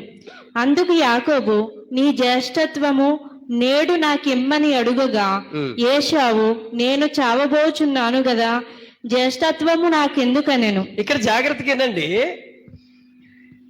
ఈయన ఆకలేస్తుంది అన్నప్పుడు ఆకలేస్తుంది అని అడిగాడు. యాకోబు ఏం చేశాడు? వెంటనే ఏమడిగాడు? నీ జ్యేష్ఠత్వం నాకు ఇస్తే నేను బదులు నీకు ఇస్తానన్నాడా? సరే, ఈ ఆకలికి ఈ మందబుద్ధుడు నిజంగా మందబుద్ధుడు అంటారు. జ్యేష్ఠత్వం విలువ తెలియకుండా సరేరా అది నాకేమో అవసరం ఉంది, ముందు చచ్చేదానికంటే ముందు కడుపు నింపుకోవడం పెరుగు అని చెప్పేసి ఒక పూట కూటు కోసం తినేశాడు. ఆ యాకోబు ఎలాంటి మోసం చేశాడంటే ఎంత జ్యేష్ఠత్వాన్నే దొంగిలించాడు. ఇది మొదటి మోసం. ఆకలి కొన్నోడికి అన్నం పెట్టాలి, ఆకలి కొన్నోడిని తృప్తిపరచాలి. అసలు అది వాళ్ళ తాతల్లో నుంచి ఉన్న సిద్ధాంతం అది. అబ్రహాము మస్తకి వృక్షం కింద కూర్చున్నప్పుడు ఎండవేళ 3 మనుషులు ఎడారిలో నడిచెళ్తూ ఉంటే వాళ్ళని పిలిచి భోజనం పెట్టాడు. మరి యాకోబుగా గుణగణాలు కొంచెమైనా రావాలిగా. మీకు అర్థమైందా? అర్థమైందా మీకు? అమ్మా ఆ మాట చూడండి. ఆదికాండం చూడండి 18వ అధ్యాయము 1వ వచనం. మరియు మమ్రే దగ్గరనున్న సింధూర వనములో అబ్రహాము ఎండవేళ గుడారపు ద్వారమందు కూర్చుని ఉన్నప్పుడు యెహోవా అతనికి కనపడెను. అతడు కన్నులెత్తి చూచినప్పుడు 3 మనుషులు అతని ఎదుట నిలవబడి ఉండిరి. అతడు వారిని చూచి గుడారపు వాకిట నుండి వారిని ఎదుర్కొనుటకు పరుగెత్తి నేలమట్టుకు వంగి, ప్రభువా, నీ కటాక్షము నా మీద నున్న ఎడల ఇప్పుడు నీ దాసుని దాటిపోవద్దు. నేను కొంచెము నీళ్లు తెప్పించెదను. దయచేసి కాళ్ళు గడుగుకొని ఈ చెట్టు క్రింద అలసట తీర్చుకొనుడి. కొంచెం ఆహారం తెచ్చెదను, మీ ప్రాణములను బలపరుచుకొనుడి. ఆగమ్మా చాలు. ఇక్కడ ఆ 3 మనుషులు మాకు ఆహారం వేస్తుంది, మాకు ఆకలి వేస్తుంది, మాకు అన్నం పెట్టండి అని అడిగారు అబ్రహాముని. నాయనా, అయ్యా మేము ఎండవేళ ఎక్కడో దూర ప్రయాణికి వెళ్తున్నాం, మాకు కొంచెం గుప్పుడు అన్నం పెట్టిన ఆయన అబ్రహాం దగ్గరికి రాలేదు. అబ్రహామే ఈ ఎడారిలో ఇంత మండటి ఎండలో వీళ్ళు ముగ్గురు ఏమీ తినక ఏమీ తాగక వెళ్ళటం ఏంటి అని చెప్పి ఎదురు పరిగెట్టుకెళ్ళి, అయ్యా ఈ ఎండవేళలో అలసట తీర్చుకొని చెట్టు కింద కూర్చుని మీకోసం కొంచెం నీళ్లు తీసుకొచ్చి ఆహారం తీసుకొచ్చి మీకు పెడతాను. పోనీ వండిన ఆహారమా పెట్టడానికి? వండిన ఆహారమా కాదే. అప్పటికప్పుడే ఆ ముసలమ్మను, ఎవరు సారమ్మను, అప్పటికప్పుడే 2 తూనికల పిండితో రొట్టెలు తయారు చేయమని మందలో నుంచి ఒక లేత పెయ్యను తీసుకొచ్చి వధించి వండి అప్పటికప్పుడే భోజనం పెట్టాడు కదా. మరి కనీసం అబ్రహాములో ఉన్న ఆ బీజపు గుణాలు యాకోబులకు ఎందుకు రాలేకపోయినాయి? తన అన్నొచ్చి అడుగుతున్నాడు, అయ్యా ఆకలితో కడుపు మార్చుకుంటున్నా, నాకు కొంచెం ఆహారం పెట్టరా తమ్ముడా అని అంటే మనం ఏం చేస్తాం? దయ చూపుతాం.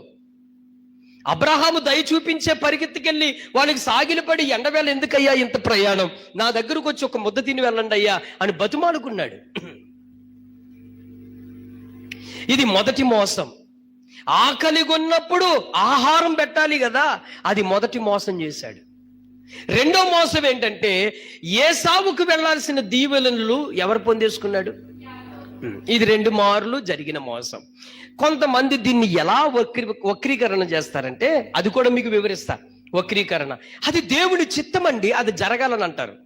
ఏది దేవుని చిత్తం?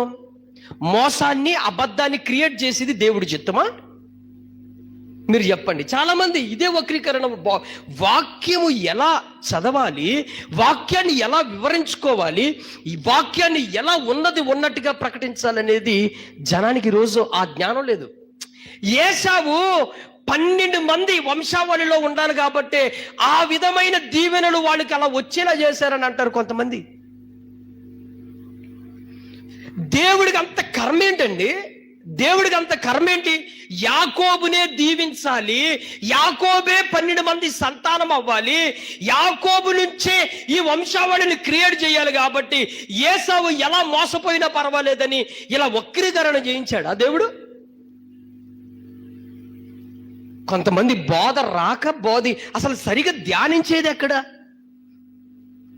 నేను చాలా బోధలు విన్నాను ఇవి. అంటే ఒకరిని మోసం చేయించి యాకోబుకు దీవెని వెళ్ళాలని ఒకరిని మోసం చేసి క్రియేట్ చేస్తాడా దేవుడు? అంటే దేవుడు కూడా పక్షపాతం కలిగినోడా? మనం చదివిన వాక్యం ఏంటి? ఆయన పక్షపాతం లేదు.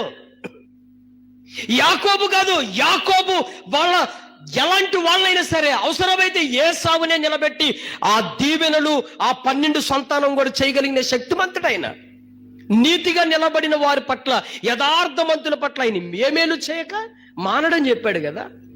ఆయన ఒకరిని మోసం చేయించి ఒకరిని దీవించాలని ఎందుకు ఆ తలంపు కలుగుంటాడు? ఆయన నరమాత్రుడు కాదే. కొంతమంది వక్రీకరణ అండి. చాలా మంది ఈ వాక్యం ఎలా చెప్తున్నారో తెలుసా? చాలా మంది ఏసావు, ఇదిగో యాకోబుకు ఆ దీవెనలు ఎందుకు వచ్చినాయి అంటే దేవుడి ప్రణాళిక ఉంది. ఏముందంట? దేవుడు ప్రణాళిక ఉంది యాకోబు మీద. అందుకే ఏసావుకు వెళ్లకుండా దీవెనలు యాకోబు మీదే తీసుకువెళ్ళాడు అని అంటారు. నీకు వాక్యం సరిగా అర్థం కాక. యేసు ప్రభు వారు యెరూషలేముకు నడుచుకుంటూ వెళుతున్నప్పుడు శాస్త్రులు, పరిసయ్యులు, సద్దుకయ్యులు అందరూ వచ్చి, ప్రధాన యాజకులు వచ్చి అంటారు, ఏంటయ్యా దేవుడికి చల్లాల్సిన ఘనత మనుషులు వీళ్ళు నీ వెనకాల ఎంతమంది కేకలు అరుస్తున్నారేంటి? వీళ్ళు నోర్లు మూయమని చెప్పు,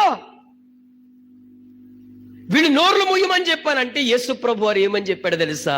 వాళ్ళు నోర్లు మూసిన రాళ్లలో నుంచి కూడా స్తుతి ధ్వని పలుకుతాయి. ఇంకో మాట ఏమంటాడు తెలుసా?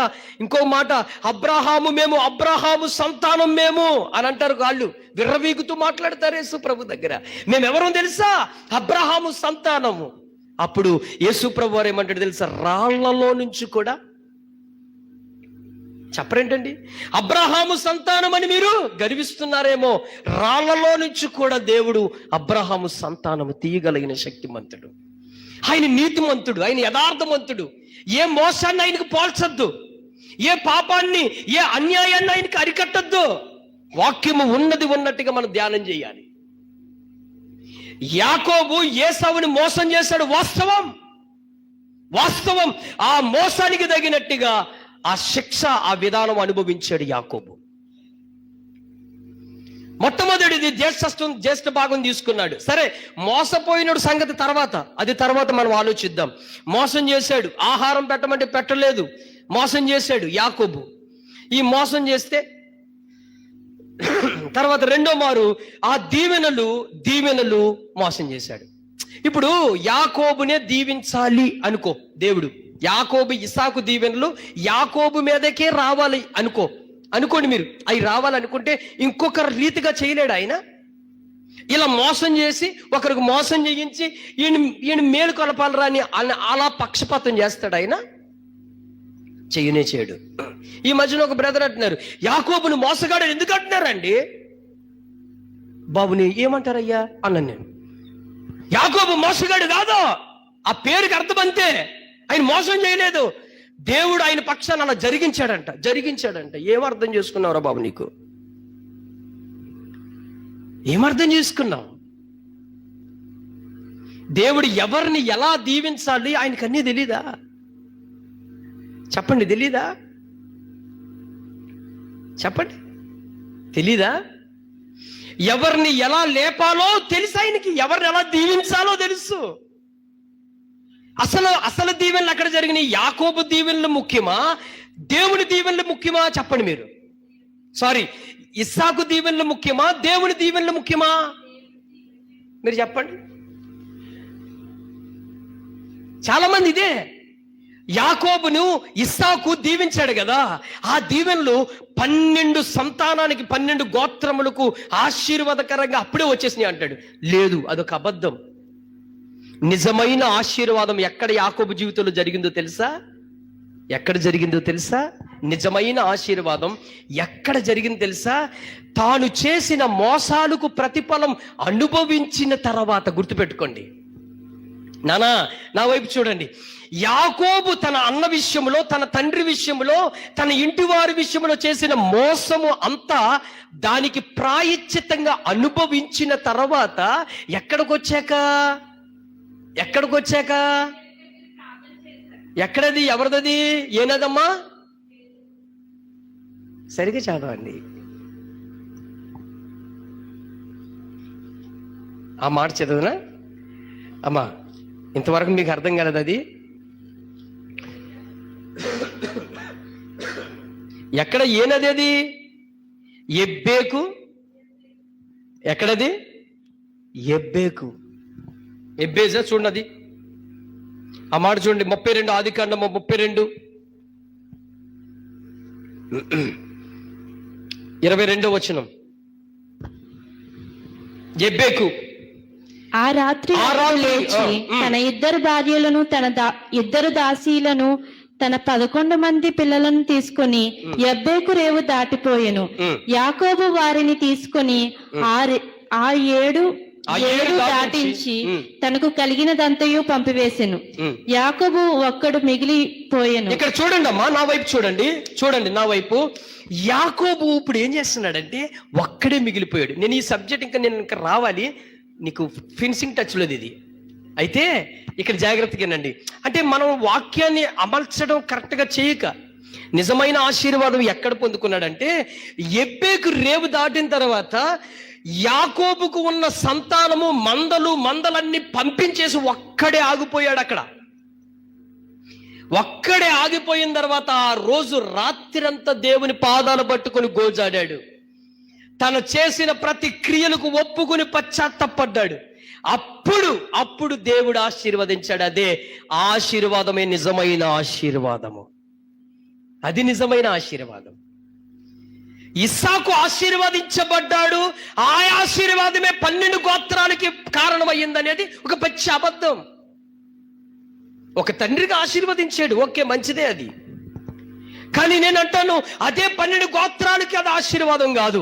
ఎప్పుడైతే యాకోబు ఒంటరిగా ఆ రేవు దాటి ఆగిపోయి తన మనసంతా పశ్చాత్తపడి తన పాపములను ఒప్పుకుని యేసు ఆ దేవుని పాదాలు పట్టుకుని ఏడ్చి గోజాడాడో, అప్పుడు ఆ తెల్లవారుజామున దేవుడు అంటాడు, నన్ను వదలరా బాబు, నేను వెళ్ళిపోతానంటే నువ్వు నన్ను ఆశీర్వదిస్తే గాని నేను వదలను అన్నాడు. అప్పుడు ఆశీర్వదించాడు. చూడండి 30వ వచనం. యాకోబు, నేను ముఖాముఖిగా దేవుని చూచితిని, అయినను నా ప్రాణము దక్కినదని ఆ స్థలమునకు పెనుయేలు అని పేరు పెట్టెను. 28వ వచనం చదువు నాన్న. అప్పుడు ఆయన, నీవు దేవునితోనూ మనుషులతోనూ పోరాడి గెలిచితివి గనుక ఇక మీదట నీ పేరు ఇజ్రాయేలే గాని యాకోబు అనబడదని ఇప్పుడు పేరు మార్చింది ఎవరు? దేవుడు. ఇస్సాకు మార్చాడా? దేవుడు మార్చాడా? నిజమైన ఆశీర్వాదం ఎక్కడొచ్చింది నాయన పండయ్య? ఎక్కడొచ్చింది ఆశీర్వాదం? ఎప్పుడొచ్చింది చెప్తాను. ఇప్పుడు ఇక్కడ ఆగండి అమ్మా. ఈయన అనుభవించిన విషయాలు ఏంటో చెప్తాను రండి. చేసిన మోసాలన్నీ 2 కదా. ఈ రెండిట్లకి మోసం ఏం జరిగిందో నేను కరెక్ట్గా క్లుప్తంగా 2 విషయాల్లో చెప్పుకొచ్చేస్తాను. ఇప్పుడు ఆశీర్వాదాలు తండ్రి దగ్గర నుంచి తీసుకుని వెళ్ళిపోయాడు. ఏసావు కోపంతో రగిలిపోయాడు. ఇంకా వీడు 2 మార్లు నన్ను మోసం చేశాడు తండ్రి, నా తండ్రి ఒక్క ఆశీర్వాదమైనా నాకు లేదా, నన్ను దీవించు తండ్రి అని అంటే తండ్రి దగ్గర ఏమి?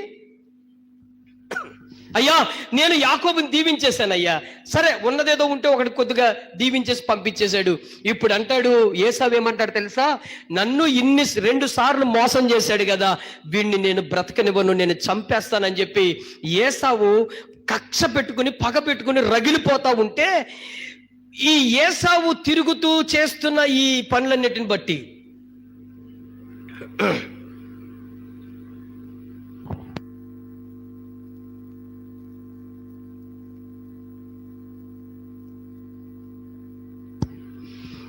వినబడిందమ్మా? ఏం చేశారు? తల్లి ఏసావు చంపేస్తాడని తల్లి తెలుసుకుని కుమారుడితో అంటది, ఇస్సాకు కూడా అంటారు, అరే మీ అన్న నీ మీద చాలా కోపంగా ఉన్నారు కాబట్టి నువ్వు ఇక్కడి నుంచి వెళ్ళిపో, లేకపోతే నిన్ను చంపేసేలాగా ఉన్నాడు కాబట్టి నువ్వు ఎక్కడికి వెళ్ళాలి? పద్దనారామములో ఉన్న నా తమ్ముడు లాబాని ఇంటికి వెళ్ళిపోమన్నాడు కదా. ఇప్పుడు యాకోబు బయలుదేరాడు నాయన. ఇప్పుడు చూడండి, యాకోబు బయలుదేరాడు కదా. ఈ బయలుదేరిన ఈ ప్రయాణంలో చీకటైపోయిన తర్వాత అరణ్యంలో ఒక చోట ఆగిపోయాడు. ఆగిపోతే ఆ రోజు రాత్రి ఒక రాయిని తలగడగా తీసుకుని పడుకుంటే ఇక్కడ దర్శనం కూడా చూశాడండి.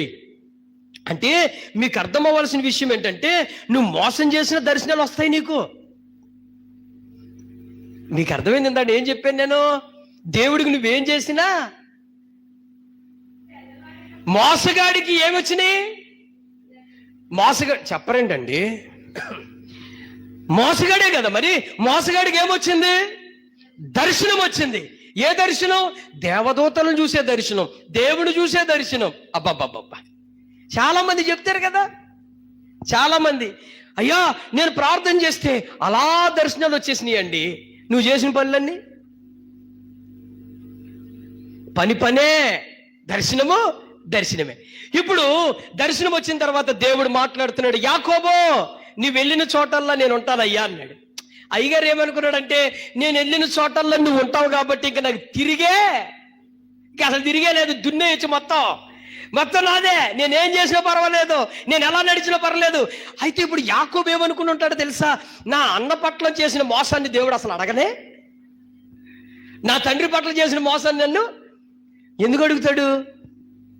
అస్సలు అడగడు. నువ్వు ఎందుకంటే అనుభవిస్తావు, తప్పదిక నువ్వు తప్పక అనుభవిస్తావు, ఆయన తెలుసు.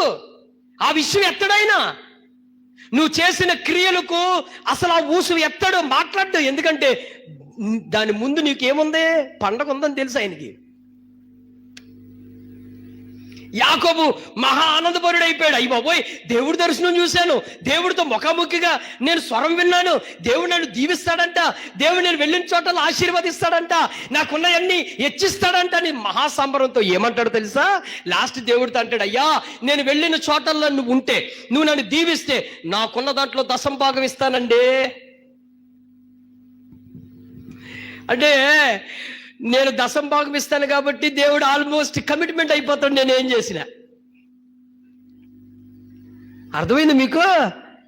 ఏసావు మోసపోయాడని, ఇస్సాకు మోసం చేశాడని అయ్యగారు ఏమనుకున్నాడంటే దేవుడు అసలు లెక్కలోనే పెట్టుకోలేదు. అవి మర్చిపోయాడు. అసలు అవసరం లేదు దేవుడికి. నన్ను దీవించడమే ప్రాముఖ్యంగా ఎంచుకున్నాడు దేవుడు. అయ్యా నా బంగారు తండ్రి, ఎంత గొప్ప దేవుడు నాయన. నేను ఎంత మోసాలు చేసినా, ఎంత అన్యాయం చేసినా, అయ్యో కారు కొన్నానండి, అయ్యో బంగ్లా కట్టానండి, అయ్యో పొలం కొన్నానండి, అయ్యో బంగారం కొన్నానండి. ఈ కథలన్నీ బుల్లు కథలన్నీ ఎవడు చెప్పాలా? ఎవరో చెప్తావు? ఈ పిట్ట కథలన్నీ నీ ఇంట్లో వాడు చెప్పుకుంటావు. దేవుడికి ఆడద్దు. ఇప్పుడు చక్కగా ఆ దీవించాడు కదా. చూడండి నా మాట చదవండి అమ్మా. నానా చదువు నాన్న, ఆ మాట చదవండి. 28వ అధ్యాయం, ఆదికాండం 28వ అధ్యాయం తెల్లవారినప్పుడు 15వ వచనం. ఇదిగో నేను నీకు తోడై ఉండి నీవు వెళ్లి ప్రతి స్థలమందు నిన్ను కాపాడుచు ఈ దేశమునకు నిన్ను మరలా రప్పించెదను. నేను మీతో చెప్పినది నెరవేర్చే వరకు నిన్ను విడువనని చెప్పగా దేవుడు వాస్తవంగా చెప్పాడు. దేవుడు ఏమన్నాడంటే, యాకోబు నువ్వు వెళ్ళిన చోటల్లో నిన్ను దీవిస్తాను, ఆశీర్వదిస్తాను, నీకు నేను తోడుగా ఉంటానని చెప్పాడా? ఇప్పుడు యాకోబు బేరవాడిన విషయం చూడండి. 21కి వచ్చేయమ్మా. 20వ వచనం. క్షేమముగా అప్పుడు యాకోబు, నేను తిరిగి నా తండ్రి ఇంటికి క్షేమముగా వచ్చినట్లు దేవుడు నాకు తోడై ఉండి నేను వెళ్ళుచున్న ఈ మార్గంలో నన్ను కాపాడి తినుటకు ఆహారమును ధరించుటకు వస్త్రములను నాకు దయచేసిన ఎడల యెహోవా నాకు దేవుడై ఉండును. మరియు స్తంభముగా నేను నిలిపిన ఈ రాయి దేవుని మందిరమగును. మరియు నీవు నాకిచ్చు యావత్తులో 10వ వంతు నిశ్చయముగా నీకు చెల్లించదనని మొక్కుకొనెను. దేవుడు అక్కడ ఏం చెప్పాడు? నేను దీవిస్తానయ్యా అన్నాడు. అయితే నాకు వస్త్రాలు, తిండి, ఆహారము, కాపాడాలు అన్నీ చేస్తే నీకేమిస్తానంటున్నాడు? అయ్యగారు వచ్చిన ప్రయాణం ఏంటి? ఆ కంగారు ఏంటి? అసలు ఎందుకు వచ్చేసాడు? ఎందుకు వచ్చాడమ్మా? ఏసావు చంపేస్తాడని. మరి అసలు టాపిక్ ఎత్తాడా? ప్రభువా నాయన బుద్ధి వచ్చింది, ఈ అరణ్యంలో నాయన నాకు బుద్ధి వచ్చింది, అయ్యా నా అన్న పట్ల మోసం చేశాను, నా తండ్రి పట్ల మోసం చేశాను, నన్ను క్షమించిన ఆయన అన్నాడా? ఏమడుగుతున్నాడు రత్న? నేను వెళ్ళిన చోటల్లో నువ్వు నన్ను దీవించి, ఆహారం ఇచ్చి, వస్త్రాలిచ్చి, నాకు కాపుదలిచ్చి, మందనిచ్చి, భార్యలనిచ్చి, సంతానం ఇచ్చి ఆశీర్వదిస్తే నువ్వు నా దేవుడు అయ్యి ఉంటాడంట. ఏ దేవుడై ఉంటాడంట? నీవు నా దేవుడు అయి ఉందువు. సరే దేవుడు ఏమన్నాడు? అవును రా బాబు నీ దేవుడినే కదా అన్నాడు అనుకోండి. తర్వాత కిందే మాట ఏమంటాడు? నేను నీకు అలా చేస్తే ఏమిస్తాడంట? 10వ భాగం అన్నాడు. మరి దానికి దేవుడు రిప్లై ఇచ్చాడా? ఇవ్వడు. కొన్ని అడ్డమైన మాటలకి అసలు మాట్లాడాలి, కొన్ని అడ్డమైన మాటలకి ఇవ్వడు. ఆయన ఏం మాట్లాడాలో అదే మాట్లాడతాడు. ఒక క్లారిటీ ఉంటుంది ఆయనకి. వాగడు. మనం వాగినట్లు ప్రతిదానికి సమాధానం ఆయన మాట్లాడు. నీకే చెప్పనయ్యా అనుకుంటాడు, అది చెప్తాడు అంతే. అసలు నిజమైన ఈ వాగ్దానం ఎక్కడి నుంచి స్టార్ట్? ఇది అబ్రహాముకు చేసిన వాగ్దానం నెరవేర్పు కోసమే. అబ్రహాముకి ఏమన్నాడు?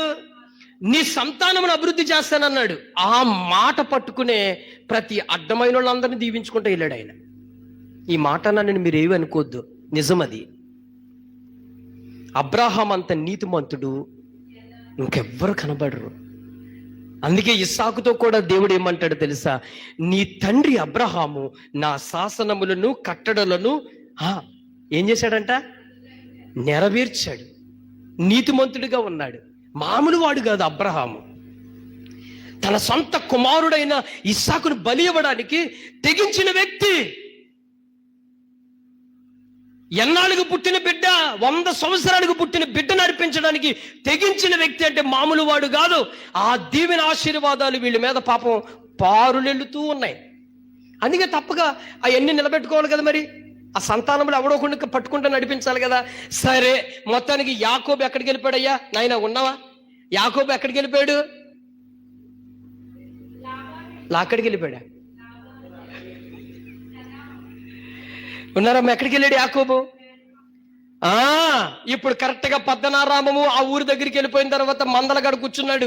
వచ్చి, అరే నాయన లాబాన్ అనేవాడు అక్కడ మందల కాసిన వాళ్ళతో అన్నాడు, అయ్యా లాబాన్ అనేవాడు ఇక్కడ ఈ ఊళ్ళో ఒకడు ఉన్నాడు కదా, బెతియేలు కుమారుడు అనేవాడు ఉన్నాడు కదా అని అంటే, అతను మంచిగానే ఉన్నాడా, క్షేమంగా ఉన్నాడా, వాళ్ళందరూ బాగున్నారా అని అనగానే, అతను వాళ్ళు మంచి బాగున్నాడయ్యా, ఇదిగో ఇప్పుడు తోలుకుండా వస్తుంది, మంద తోలుకుండా వస్తుంది ఆ అమ్మాయి, అదిగో లాబాను కుమార్తె ఆవిడే అన్నాడంతే. ఆ పనులు అన్నారు.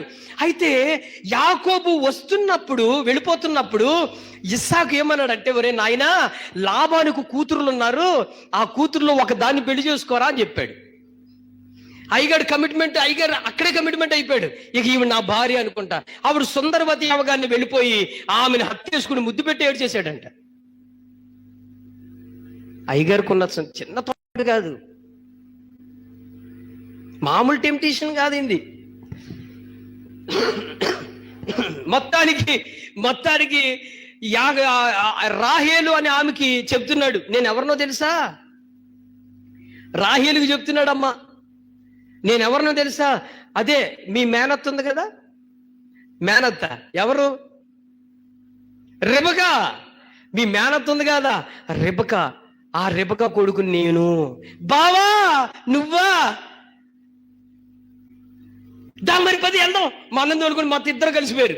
వెళ్ళిపోయిన తర్వాత ఇప్పుడు మొత్తానికి తండ్రికి చెప్తే తండ్రి పరిగెత్తుకుంటూ వచ్చి ముద్దాడి, అరే మేనల్లుడా బాగున్నావు ఏంట్రా, ఎలా ఉన్నావురా, సంగతులు ఏంట్రా, అమ్మ ఎలా ఉంది, నాన్న ఎలా ఉందంటే అన్ని బాగున్నాను, ఇదిగో ఈ సందర్భాన్ని బట్టి ఇక్కడికి వచ్చేసాను, మా నాన్న చెప్పినాడు, మా అమ్మ చెప్పింది, నీ కుమార్తెల్లో ఒకరిని చేసేసుకోమన్నాడు, మరి ఏంటి మావయ్య అంటే, సరేరా ఆళ్ళకి ఇచ్చేదానికంటే నీకు తగలబెడతాం సరే మంచిదే కదా అని చెప్పేసి ఓ కొట్టాడు. లాబాన్ ఏమన్నాడు, అన్యులకి ఇచ్చేదానికంటే నీకు ఇవ్వడం మేలే కాబట్టి మరి ఏంట్రా అన్నాడు. చెప్పినోయా మరి ఎవరిని చేసుకుంటావు అంటే, నాకు రాహేల్ అంటే మరి నాకు చాలా ఇష్టమోయా, రాగానే కొంచెం చూడగానే కొంచెం ప్రేమించేశాను, నాకు బాగా నచ్చేసింది మోయా అన్నాడు. దొరికింది మనకు పట్టు. ఏమండి ఏమైంది, లాబానికి బాగా దొరికింది పట్టు. దొరకగానే సరేరా మరి రాహేల్ నేర్చి పెళ్లి చేద్దాం, మరి దానికి ఏం చేయమంటే, నువ్వేం చేయమంటే అది చేస్తాను మోయా. అంటే ప్రేమికుల కోసం చేసే త్యాగం యాకోబులో చూడొచ్చు. ఈ మధ్య ఈ కాల్లో ఉంటాయి కదా, బంగారం ఏంటి అలా ఉన్నావు అంటే, జ్వరం వచ్చింది, మరి టాబ్లెట్ తేనా, ఎక్కడికి అడ్డాడుగా ఆ అమ్మాయికి అమ్మ బాబు లేరు, ఈడు తీసుకెళ్ళి వేస్తాడు.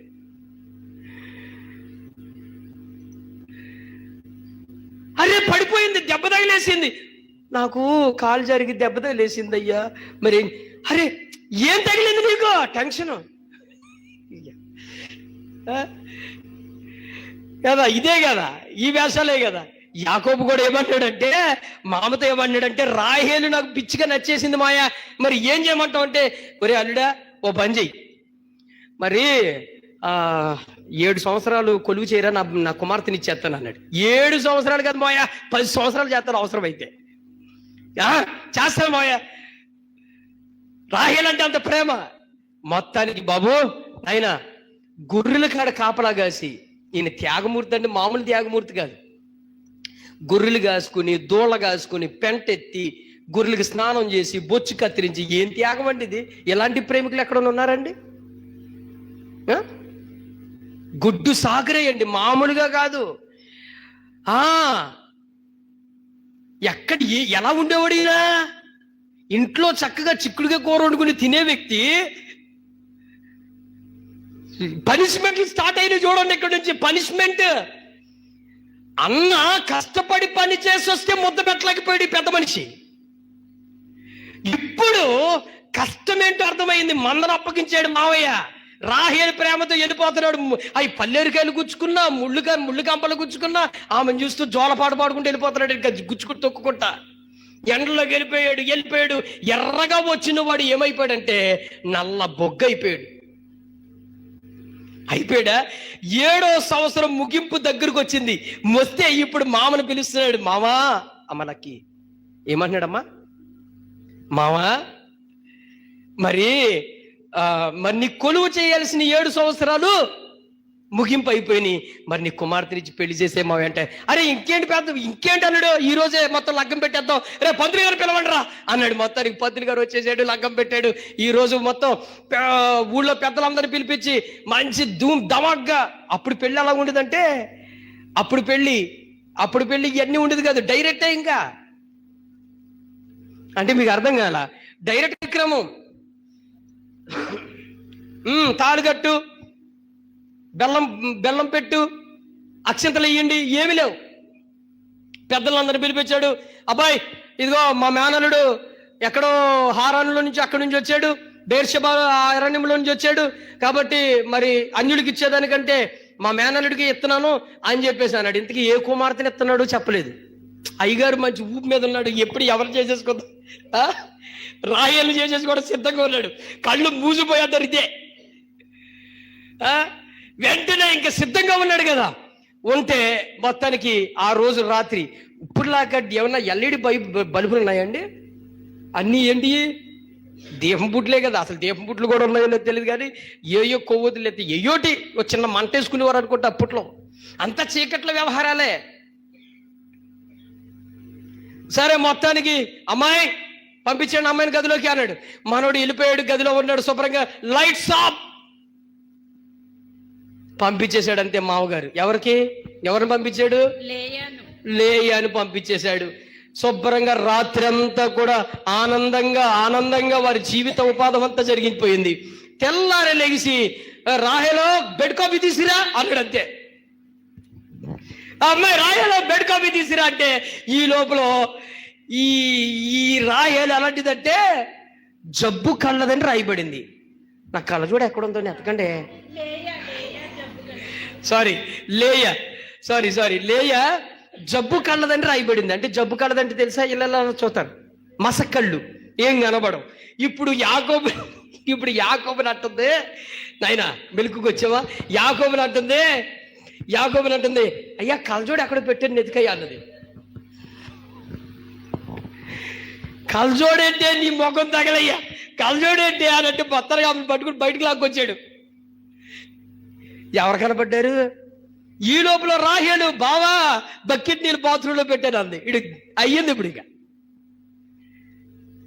రాత్రి వచ్చేది నువ్వు కాదే అంటే, నేను కాదు. ఎవరు వచ్చారు? మా అక్క. పెళ్లి చేసుకున్నది ఎవరినే? లేయ. ఇప్పుడు వెళ్ళి అడుగుతున్నాడండి, మామయ్య నువ్వు చేసిన పని ఇదేమన్నా బాగుందా చూడండి. ఆ మాట చూడండి నాయనా. ఉదయమందు ఆమెను లేయా అని ఎరిగి అతడు లాబానుతో, నీవు నాకు చేసిన పని ఏమిటి? అమ్మా ఎన్నో వచనం? 29 ఆదికాండం 29:25 నుంచి చదువమ్మా. రాహేలు కోసమే కదా నీకు కొలువు చేసి తిని, ఎందుకు నన్ను మోసపుచ్చితివనెను. ఆహా, ఎంతటి మంచి మాట పలికాడండి. అందుకు లాబాను, అమ్మా ఆగమ్మా, మంచి మాట అన్నానని మీకు అర్థం కాలేదు. అది లాబానుతో ఏమంటున్నాడు ఈ మంచి వ్యక్తి? అసలు తెలియదు మాకు, మరి మాకస్సలు మోసం అంటేనే తెలియదు. నిజమా కదా? తుతమైన పడిందా? మాకస్సలు తెలీదు. మేమెవరం తెలుసా? యేసు ప్రభు రక్తం పంచుకున్న మా నాన్న ఎవరో తెలుసా? 10,000 మందికి పరిశుద్ధుడు. చెబుతాం కదా, డైలాగులు చెప్తాం కదండి. మేమెవరో తెలుసా? మా వంశవళి తెలుసా? లాభాన్ని అంటున్నాడు, మామా నువ్వు చేసిన మోసం ఏంటి? నువ్వు ఇలా మోసం చేయడం నీకు న్యాయమా? ఎవరి కోసం కొలువు చేశాను నేను? రాహేలు నీ చిన్న కుమార్తె నాకు ఇచ్చి పెళ్లి చేస్తావని నేను ఒప్పుకున్నాను.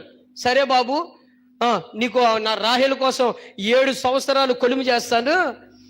ఎందుకంటే గిన్నీస్ బుక్ చరిత్రకారులుగా ఎక్కాలి కదా. షాజహాన్ ముంతాజు కోసం తాజ్మహల్ కట్టినట్టు నేను కూడా గొర్రెల మందరం మేపాను రాహేలు కోసం అని గిన్నీస్ బుక్ లో చెప్పుకోవాలి కదా. అందుకే 7 సంవత్సరాలు కొలువు చేశాను అన్నాడు. ఇప్పుడు నన్ను మోసం చేయట పనేంటి? ఇప్పుడు చెప్పండి, ఎన్నో మోసం అంటే ఇది స్టార్ట్ అయిపోయింది. మొట్టమొదటిది ఏంటి? ఇంటి దగ్గర చక్కగా నీడపట్టులో ఆనందంగా శుభ్రంగా ఉన్న ఈ వ్యక్తి ఇప్పుడు ఎర్రగా వచ్చిన వాడు నల్ల మసుబొగ్గులా అయ్యి చెట్లంపడ, పుట్లంపడ, కొండలంపడ, లోయలంపడ 7 సంవత్సరాలు పెంటెత్తి అట్లా కడిగి స్నానం చేయించి జబ్బులేసి టాబ్లెట్లు వేసి ఈ మధ్యన ఒక అక్క అంటుంది, అయ్యా ఈ భూమి మీద అతి కష్టమైన ఘోరమైన కఠినమైన పని ఏదైనా ఉందంటే అది గొర్రెలు కాయటమే అని చెప్తుంది. నిజమది. ఎందుకో తెలుసా? వాళ్ళు ఎన్ని నెలలు వాళ్ళు మందను మేపడానికి వెళ్తారో తెలుసా? 8 నెలల దాకా ఎక్కడుంటారో తెలియదు, వాళ్ళు ఎక్కడ మకాం వేస్తారో తెలియదు. చెట్లంపడ పుట్లంపడ ఆ గడ్డి ఎక్కడ ఉంటుందో, ఏ చెట్లు ఏ పొలాలు ఉంటాయో తెలియదు, ఏ ఊరు ఉంటారో తెలియదు. అలా వెళ్ళిపోయాడు యాకోబు, మందను తోలుకుంటూ వెళ్ళిపోయాడు. ఇప్పుడు రాహేలు కూడా అంటుంది, బావా మా నాన్న మంద అప్పగించినప్పుడు ఎంత ఎర్రగా వెళ్ళావో తిరిగి వచ్చినప్పటికి ఏంటి బావ ఇలా చెప్పండి, ఇలా రంగు మారిపోయేవేంటి బావా? రాహేల రంగు మారిపోయేవేంటి బావా? ఇప్పుడు మావని అంటున్నాడు, మావయ్య నువ్వు చేసిన మోసం ఏంటి? ఇప్పుడు లాభాన్ని అంటున్నాడు, అల్లుడు నీకు తెలియని విషయం ఒకటి చెప్పాలి. మాకొక సాంప్రదాయం ఉంది, మా ఇళ్లలో పెద్ద కుమార్తెకి చేస్తే తప్ప చిన్న కుమార్తెకి పెళ్లి చేయకూడదని. మా దేశం మర్యాద అది, మా కట్టడది. ఓరు నాయన నువ్వు ముందు తగలాడాలి కదరా ఈ బాధతో అని చెప్పడం మానేసి ఇప్పుడు ఏమంటున్నాడు అంటే, సర్లే ఏదైనా పోయింది పోతే అయిపోయిందిలే, ఇప్పుడు ఏమండి అల్లుడు బాధపడగా ఏడోకో ఏం కాదు. అల్లుడా నువ్వేం బాధపడకో, ఇప్పుడు నీకు రాహేలు కావాలి అంతే కదా. అంత బాధలో కూడా రాహేలు కావాలి. ఏముందిలే ఇంకో 7 సంవత్సరాలు కొలువు చేసి కళ్ళు మూసుకోవాలిడా అయిపోతాయి 7 సంవత్సరాలు. ఇప్పుడు 7 సంవత్సరాలు గడిపేసి ఈజీగా అయిపోలేదా, ఇంకో 7 సంవత్సరాలు చేసేయండి. రాహేలో చేసే బావా 7 సంవత్సరాలేగా. రాహేలు సైగేసింది, కంటి సైగేసింది, చేసేయి మా నాన్న ఇస్తాను అంటున్నాడు కదా నీకెందుకు. మరలా ఇచ్చుకున్నాడు మందం తీసుకుని. ఇప్పుడు చెప్తున్నాడు లే అంటది టాటా దెబ్బకాదివా. రాహేలు చెయ్యిపింది బాయ్.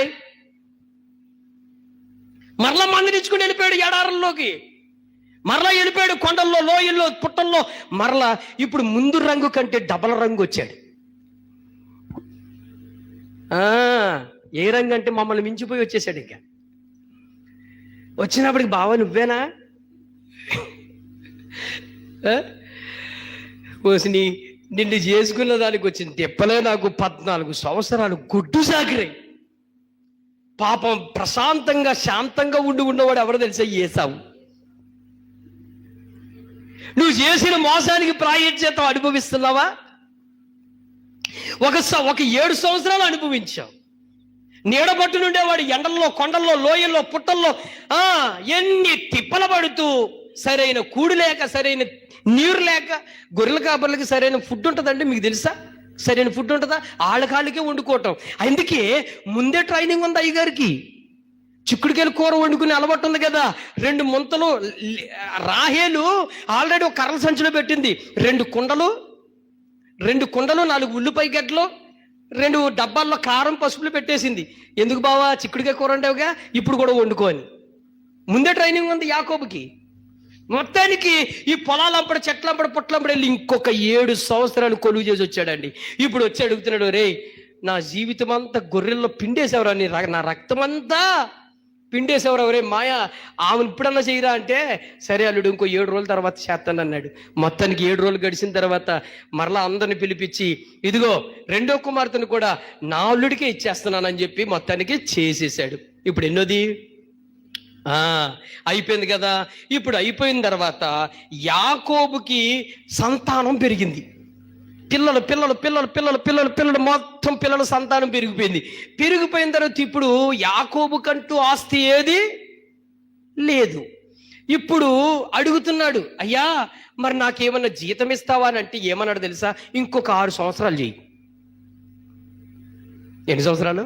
ఇంకొక 6 సంవత్సరాలు నీకు ఏ జీతం కావాలంటే జీతం ఇస్తావంటే ఆ జీతం ఎన్ని మార్లు మార్చాడంట. ఆ జీతం ఎన్ని మార్లు మార్చాడంట చూడండి. యాకోబు ఆదికాండము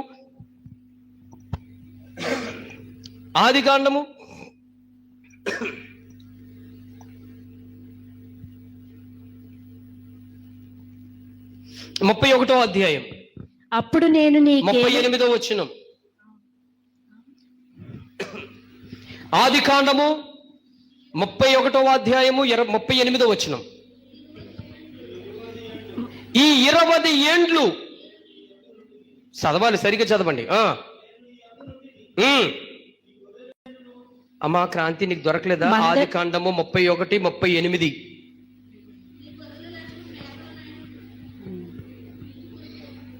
ఈ 20 ఏండ్లు నేను నీ యొద్ద నుంటిని, నీ గొర్రెలైనను మేకలైనను ఈడ్చుకొని పోలేదు, నీ మంద పొట్టేళ్లను నేను తినలేదు. దుష్ట మృగముల చేత చీల్చబడిన దానిని నీ యొద్దకు తేగా ఆ నష్టము నేనే పెట్టుకొంటిని. పగటి యందు దొంగిలింపబడిన దానినేమి, రాత్రి యందు దొంగిలింపబడిన దానినేమి నా యొద్ద కొంటివి. నేను ఇలాగుంటిని, పగటి ఎండకును రాత్రి మంచుకును నేను క్షీణించిపోతుంది. ఈ మాట ఇంకోసారి చదవండి అమ్మా. పగటి ఎండకును రాత్రి మంచుకును నేను క్షీణించిపోతిని. ఆగండానా, ఇక్కడ యాకోబు బయలుదేరుతున్నప్పుడు దేవుడిచ్చిన ఆశీర్వాదం ఏమైంది? ఇన్వాల్వ్మెంట్ అయ్యాడా? ఈ గొడవల్లో అసలు ఏమన్నా తలదూర్చుకున్నాడా? ఎక్కడైనా మాట్లాడాడు, రే యాకోబు మీ మాంగారు నేను మోసం చేస్తున్నాడా, నువ్వు కళ్ళు తెరుచుకోరా, పోరా ఇక్కడి నుంచి అన్నాడా? పండే వినపడుతుందా?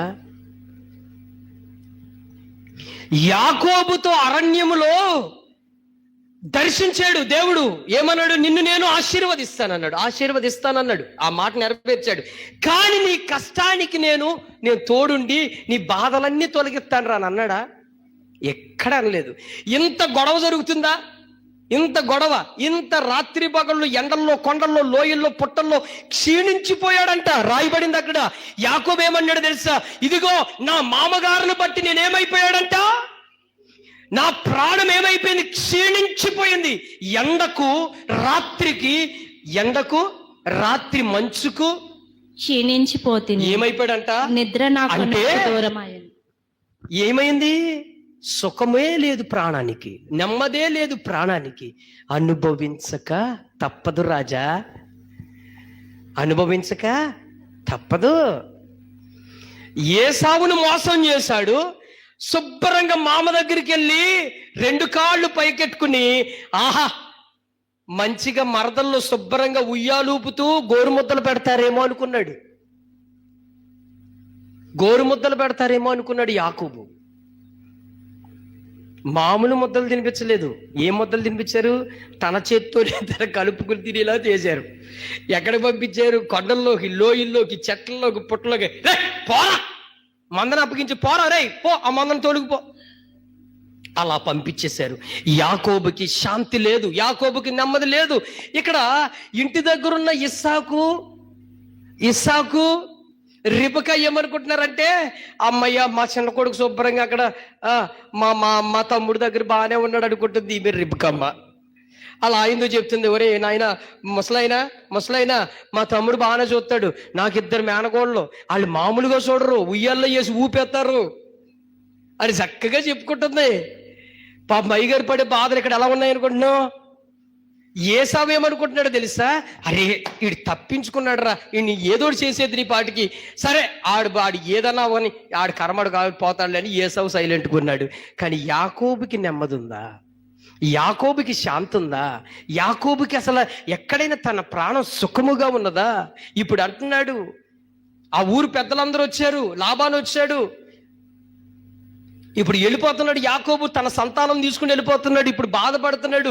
20 సంవత్సరాలు నా మామగారి దగ్గర కొలువు చేశానయ్యా, ఎండకి ఎండిపోయాను, వర్షానికి తడిచిపోయాను, మంచికి క్షీణించిపోయానయ్యా, నా ప్రాణానికి నెమ్మదే లేదు. అందుకే 2 మార్లు మోసం చేశాడు. అక్కడ 2 మార్లు మోసం చేశాను. ఏసావు ఏడ్చాడు. ఏడ్చిన ఏడుపుకు ప్రతిఫలం శిక్ష అనుభవించక తప్పలేదు. లాబాను కూడా 2 మార్లు కాదు, డబల్ చేశాడు అంతే. 4 ఎన్నిసార్లు అండి? ఎలా చెప్పనా? 4 సార్లు. ఏదైనా సరే డబల్ ధమాకా అంటాం కదా, ఇదే డబల్ ధమాకా. ఏసావు 2 సార్లు నా సహోదరుడు నా పట్ల మోసం చేశాడు అన్నాడు కదా, ఇప్పుడు డబల్ ధమాకా ఏంటో చెప్తాను వినండి. మొదటిది 7 సంవత్సరాలు కొలువు, రెండోది 7 సంవత్సరాలు కొలువు, మూడోది 6 సంవత్సరాలు ఏంటో తెలుసా? జీతం కొరకు వచ్చిన పరిస్థితి. 4వది ఏంటో తెలుసా? వెళ్ళిపోతున్నప్పుడు తనకి ఏ ఆస్తి ఇవ్వకుండా తిప్పల పెట్టాడు. డబల్ ధమాకా. ఇదే 4 ఆఫర్లు అనమాట. అమ్మ ఉన్నావా? ఎన్ని ఆఫర్లు ఇది? మొట్టమొదటిది 7 సంవత్సరాలు కొలువు, రెండోది 7 సంవత్సరాలు కొలువు, మూడోది 6 సంవత్సరాలు కష్టపడిన దానికి ఏ ప్రతిఫలము ఇవ్వలేదు. చివరికి వెళ్ళిపోతున్నప్పుడు కనీసం లాబాను దగ్గరలో నుంచి కూడా కొంచెం ఆస్తి కూడా ఇవ్వలేదు. ఆ వెళ్ళిపోతున్నప్పుడు రాహేలు యాకోబు ఇంటిలో ఉన్న విగ్రహాలు, బొమ్మలు దాచేసుకుని తెచ్చుకుంటుంది. దానికోసం కూడా వెనకాల వచ్చేసాడు ఎవరో? లాబాను. ఇప్పుడు యాకోబుకు విసుగుదల వచ్చేసింది ప్రాణం మీద. ఛే, ఏం మామవరా నువ్వు, ఛే ఏం కుటుంబం అనేది. క్షీణించిపోయాడు. ఇప్పుడు ప్రాణం ఆయాసం వచ్చేసి ఇప్పుడు మాట్లాడుతున్నాడు. ఎందుకంటే ఇలాంటోడు, ఎందుకంటే ఇలాంటి కుమార్తెనిచ్చి పెళ్లి చేశాడు? నా జీవితానికి సుఖం, నెమ్మది, శాంతి ఏమీ లేదు. ప్రాణానికి కావాల్సింది ఏంటండి? మీరు చెప్పరేంటండి? అమ్మా, 1 సంవత్సరం అంతా కూడా నువ్వు ఒక తోటను లేక ఒక మంచి వ్యవసాయాన్ని చేసి నీ నోటికి అది అందించబడకపోతే, అది మట్టి పాలైపోతే నీ ప్రాణం ఏమవుతుందో చెప్పండి. నీ ప్రాణం ఏమవుతుందయ్యా? మాట్లాడాలి. నీ ప్రాణం ఏమవుద్ది? నీ ప్రాణం విసిగిపోద్ది. ఇన్ని రోజుల నుంచి నీళ్లు పోసాను, ఎరువులు కొట్టాను, మందు కొట్టాను, ఎన్ని తిప్పలా పడ్డాను, రాత్రి పగళ్ళు కాపలా కాసాను, నోటికి కూడా ఒక్క మెతుకు కూడా నీకు అందలేదు. నీకు క్షీణించిపోవా ప్రాణం? 20 సంవత్సరాలు సాకరే చేసినందుకు యాకోబుకు వచ్చిన ఫలితం ఏంటండి? యాకోబుకు వచ్చిన ఫలితం ఏంటో చెప్పనా? నేను చెప్పనా? 2 తన కుమార్తెలు, వాళ్ళతో పట్టున్న పనికత్తులు, అంతే ఆయనకు వచ్చిన గిఫ్ట్. ఇంకేమీ లేదు. వాళ్ళైన మామూలు కాదు. యాకోబుని అట్టుకుంటే దుప్పటి పిండి పిండేశారు ఒక్కొక్కసారి. ఇంకా చెప్పను నేను. ఇంకా చెప్తే ఇంకా మీరు అమ్మో అంటారు. ఇంకా మామూలుగా కాదు, దుప్పటి పిండినట్టు పిండేశారు. దాని దగ్గరకు పో, నువ్వు దాని దగ్గర పో, వీళ్ళు గాను మొత్తానికి యాకోబుకి నెమ్మది, శాంతి, సమాధానం లేదు. ఇంకొక మాట చెప్తాను వినండి నా ప్రియులారా. ఇంకా ఇలా కొంత దూరం వెళ్ళిపోయింది. ఈ మాట చదువుకున్నాం కదా, 40వ వచనం కూడా చదివినాను. ఆదికాండము 31:41 చదువమ్మా. పగటి ఎండకు రాత్రి మంచుకుని నేను క్షీణించిపోతుని, నిద్ర నా కన్నులకు దూరమయ్యను. ఇది వరకు నీ ఇంటిలో 20 ఏండ్లు ఉంటుని, నీ 2 కుమార్తెల నిమిత్తము 14 ఏండ్లు, నీ మంద నిమిత్తం 6 ఏండ్లు నీ కులువ చేసి తిని, అయినను నీవు నా జీతము 10 మార్లు మార్చాడంట. ఎవరు మార్చారండి? లాబాను. అరే అల్లుడు, ఇదిగో ఈ సంవత్సరం నీకు 500 ఇస్తాను రా. అరే అల్లుడు, అరే వచ్చే సంవత్సరం 1000 రూపాయలు ఇస్తాను రా. అరే అల్లుడు, ఇది 2 సంవత్సరాలు గడిపావు కాబట్టి అరే 3వ సంవత్సరం ఇంకొక 200 పెంచుతున్నాను రా. అలా 10 మార్లు మార్చాడంట యాకోబు జీతాన్ని. తర్వాత ఏదన్నా మందలో గొర్రెలు చచ్చిపోయినా మావగారు పిండేశాడు అట్టుకుండి. 50 గొర్రెలు అప్పచెపితే 2 గొర్రెలు ఏమైనాయిరా అని అంటే, మరి మావయ్య మందగాస్తున్నప్పుడు ఎవడో ఎత్తుకెళ్ళిపోయాడు, మా నాకు అనవసరం రా, నువ్వేం చేస్తావో తెలీదు, ఆ 2 గొర్రెలు కూడా కావాలని పిండికి తినేశాడు. నేనేం చెప్తున్నాను ఇందక్కడ? కొలసీయులు 3వ అధ్యాయము ఆ వచ్చిన భాగం ఏంటి? అన్యాయము చేసిన వానికి తాను చేసిన అన్యాయానికి అనుభవించక నువ్వు తప్పదురా భయ్. పక్షపాతము ఉండదు. ఎవరికి? దేవుడికి. నేనేమంటానంటే, అరే నువ్వు వెళ్ళిన చోటల్లా నిన్ను దీవిస్తానురా, నువ్వు ఉన్న చోటల్లా నిన్ను ఆశీర్వదిస్తాను దేవుడు వాగ్దానం చేశాడు కదా. వాగ్దానం చేసినందుకు మరి యాకోబు పడుతున్న ఈ శ్రమంతటి తప్పించలేడా? యాకోబుని ఆశీర్వదిస్తానని చెప్పిన దేవుడు ఈ పరిస్థితుల్లో నుంచి తప్పించలేడా? తప్పించగల సామర్థ్యత ఆయనకుంది, కానీ అనుభవించక తప్పదు. కాలమే ఒకనాటి దినము నీకు గుణపాఠము చెబుతుందంటారే. ఇది నువ్వు ఎవరి విషయంలో అన్యాయంగా ప్రవర్తిస్తావో, ఎవరి జోలికి నువ్వు అక్రమంగా నడుచుకుంటావో, ఎవరిని మోసం చేయాలని ఉంటావో, ఎవరిని నువ్వు దుర్మార్గ పనులు చేయాలనుకుంటావో, అది ఖచ్చితంగా దానికి నీ మీద ప్రాయశ్చిత్తము తీరుస్తుంది. నువ్వు భూమి మీద బతుకుండగా అది నెరవేర్పు జరుగుద్ది. చాలా మంది నన్ను అడుగుతారు, అయ్యా కొత్త నిబంధనలో పరలోకములో తీర్పు ఉందన్నారు కదా, మరి కొత్త నిబంధనలో పరలోకంలో తీర్పు ఉంటుంది, వాని క్రియలు చొప్పున జీతం ఇస్తానని చెప్పాడు, మరి పాత నిబంధన భక్తుల విషయం ఏంటయ్యా అని అడిగిన వాళ్ళకి నేను చెప్పే ఉత్తరం ఏంటో తెలుసా? పాత నిబంధన జరిగిన ఆ వ్యక్తులకు జరిగే సమాధానం ఏంటి, వాళ్ళు చేసిన క్రియలకు ఏంటంటే తెలుసా? భూమి మీద వాళ్ళు పరిష్కారం చేసేవాడు దేవుడు. వాళ్ళ క్రియలకి భూమి మీదని తీర్పు ఇచ్చేసేవాడు. వాళ్ళు చేసిన అలవాట్లకి, వాళ్ళు చేసిన ప్రవర్తనలన్నిటికీ దేవుడు భూమి మీద వాడికి శిథిలం. ఇక్కడ ఇప్పుడు నీకు కృప దొరికింది, బతుకున్నంత వరకు నీకు కృప దొరికింది. సచ్చిన తర్వాత ఉంటుంది నీ సీన్ ఏంటో. బతుకున్నంత వరకు నీకేంటంటే మీకు విషయం తెలుసా, మీరు అనుభవిస్తున్న సమస్యలు, మీరు అనుభవిస్తున్న పరిస్థితులు, మీరు అనుభవిస్తున్న శ్రమలన్నీ కూడా ఎందుకు వచ్చినాయో కూడా మీరు ఆలోచించుకోవాలి. కొంతమంది గొడ్డు గొర్రుల్లాగా, గొడ్డు మందల్లాగా అసలు ఈ సమస్య ఎందుకు వచ్చిందో గుర్తించుకోరు, దులిపేసుకుంటారన్నమాట. వాళ్ళకి అసలు ఈ పరిస్థితులు మా ఇంట్లో ఎందుకు వచ్చినాయి, నా జీవితంలో ఎందుకు వచ్చినాయి, నా కుటుంబంలో ఎందుకు వచ్చినాయి, నా బతుకులో ఎందుకు వచ్చినాయి, ఎవరు ఆలోచించరు. ఎందుకంటే నువ్వు చేసిన క్రియకు తగిన ప్రతిఫలం నువ్వు ఆలోచించు. ఈరోజు ఉదయకాలం నా ప్రియులరా, దేవుడు యాకోబుతో అనేక సార్లు నేను దీవిస్తానని చెప్పాడు. చివరికి ఇప్పుడు మనం తీసుకుని వెళ్ళిపోతున్నాడు కదా, వెళ్ళిపోతూ ఇప్పుడు యాకోబు దగ్గరకు వచ్చాడు. సారీ, ఏసావు దగ్గరకు వచ్చే ముందు ఏం జరుగుతుంది ఇక్కడ? ఏసావు దగ్గరకు వచ్చి ఏం జరుగుతున్నాడు ఇక్కడ? అప్పుడు ఏం జరుగుతుంది? ఆశీర్వాదం ఎక్కడొచ్చింది? ఎబ్బేకు రేవు దగ్గర దాటిన తర్వాత ఇప్పుడు చూడండి 26వ వచనం, 32:26. ఆయన తెల్లవారుచున్నది గనుక నన్ను పోనిమ్మనగా అతడు నీవు నన్ను ఆశీర్వదించితేనే గాని నిన్ను పోనీయనని. ఆగండి, ఇక్కడ నా వైపు తల వెత్తండి. ఇప్పుడు యాకోబు నిజమైన ప్రార్థన ఇప్పుడు చేస్తున్నాడు. నిజమైన పశ్చాత్తాపం ఎప్పుడు పడుతున్నాడండి? ఏసావుకు భయపడి తన ప్రాణం కాపాడుకోవడానికి కోసం మందలుగా పంపించాడు. ఎంతమందిని? తన పిల్లల్ని, తన భార్యలను గుంపు గుంపులుగా పంపించాడు. ఒక మంద మీదకి వచ్చి ఏసావు పడితే రెండోసారి నాకు తెలుస్తుంది కదా అని పారిపోదామని మందలుగా పంపించినా సరే చివరికి ఏసావు ఏమంటాడో తెలుసా? చూడండి ఆ మాట. ఏసావు ఏమంటాడో చూడండి.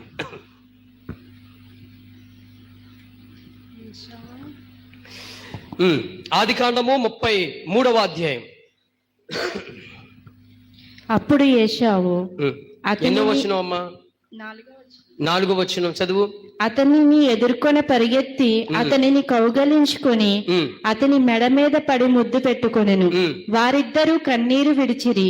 ఏశావు కన్నులెత్తి ఆ స్త్రీలను పిల్లలను చూచి వీరు నీకేమి కావాలనని అడిగినందుకు అతడు వీరు దేవుడు నీ సేవకునికి దయచేసిన పిల్లలే అని చెప్పెను.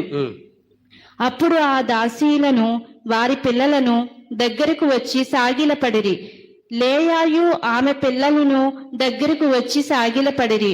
ఆ తరువాత యోసేపును రాహేలును దగ్గరకు వచ్చి సాగిలపడిరి. అప్పుడు ఏశావు, సహోదరుడా, నాకు కావలసినదంతా ఉన్నది, నీది నీవే ఉంచుకొనమని చెప్పాను. ఏమాటన్నాడండి ఇక్కడ ఏశావు?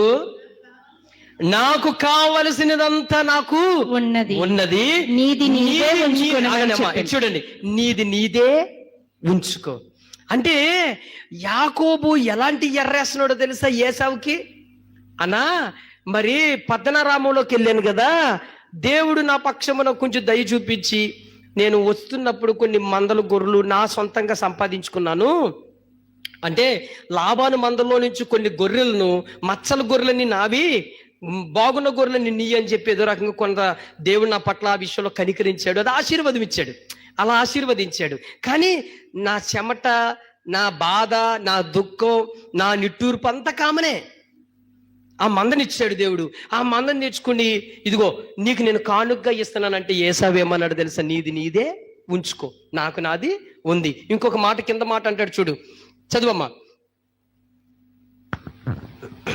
11వ వచనం. నేను నీ వద్దకు తెచ్చిన కానుకను చిత్తగించి పుచ్చుకొనుము. దేవుడు నన్ను కనికరించెను మరియు నాకు కావలసినంత ఉన్నదని చెప్పి అతని బలవంతము చేసెను గనుక అతడు దాన్ని పుచ్చుకొని మనము వెళ్ళుదము. చాలమ్మా, ఇక్కడ దేవుడు నా పట్ల నాకు ఇచ్చినట్లే.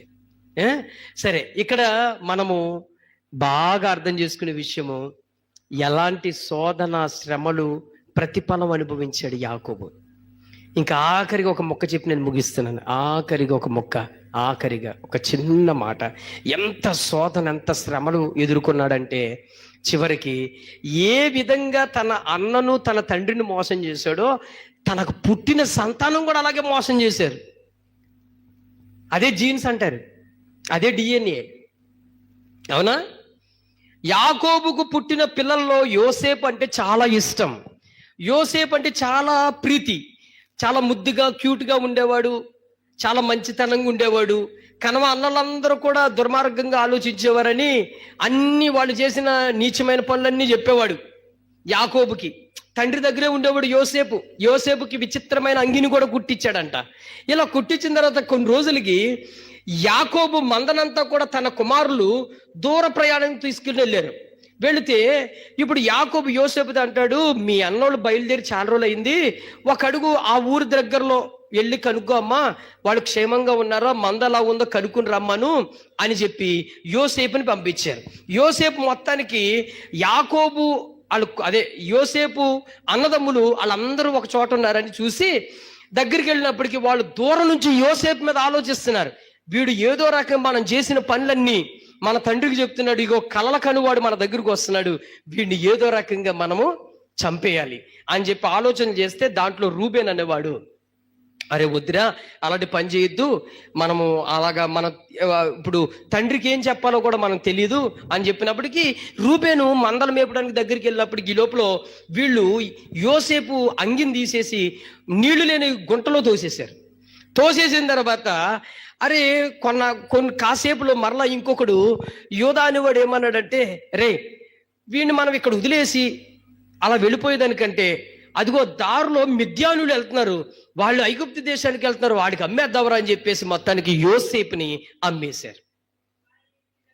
ఇస్మాయేలీలు అమ్మేసిన తర్వాత మొత్తానికి ఇప్పుడు మరి తండ్రికి ఏం చెప్పాలరా అని ఆలోచించినప్పుడు వీళ్ళు ఏం చేశారో తెలుసా?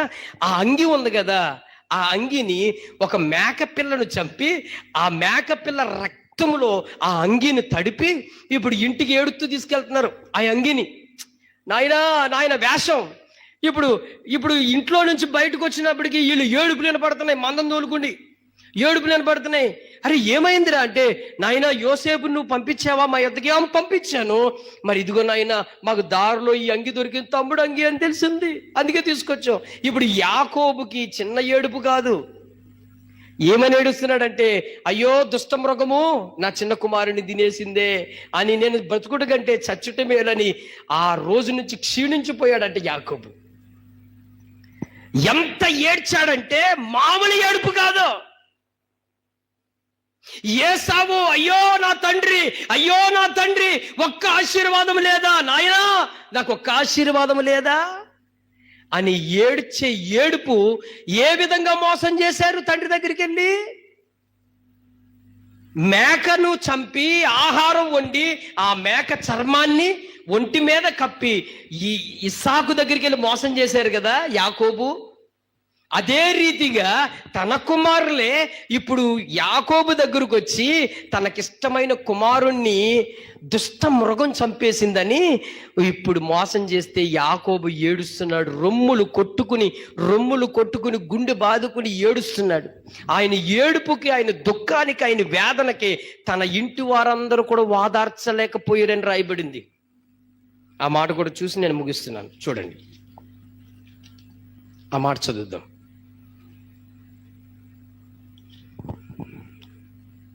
చదవమ్మా.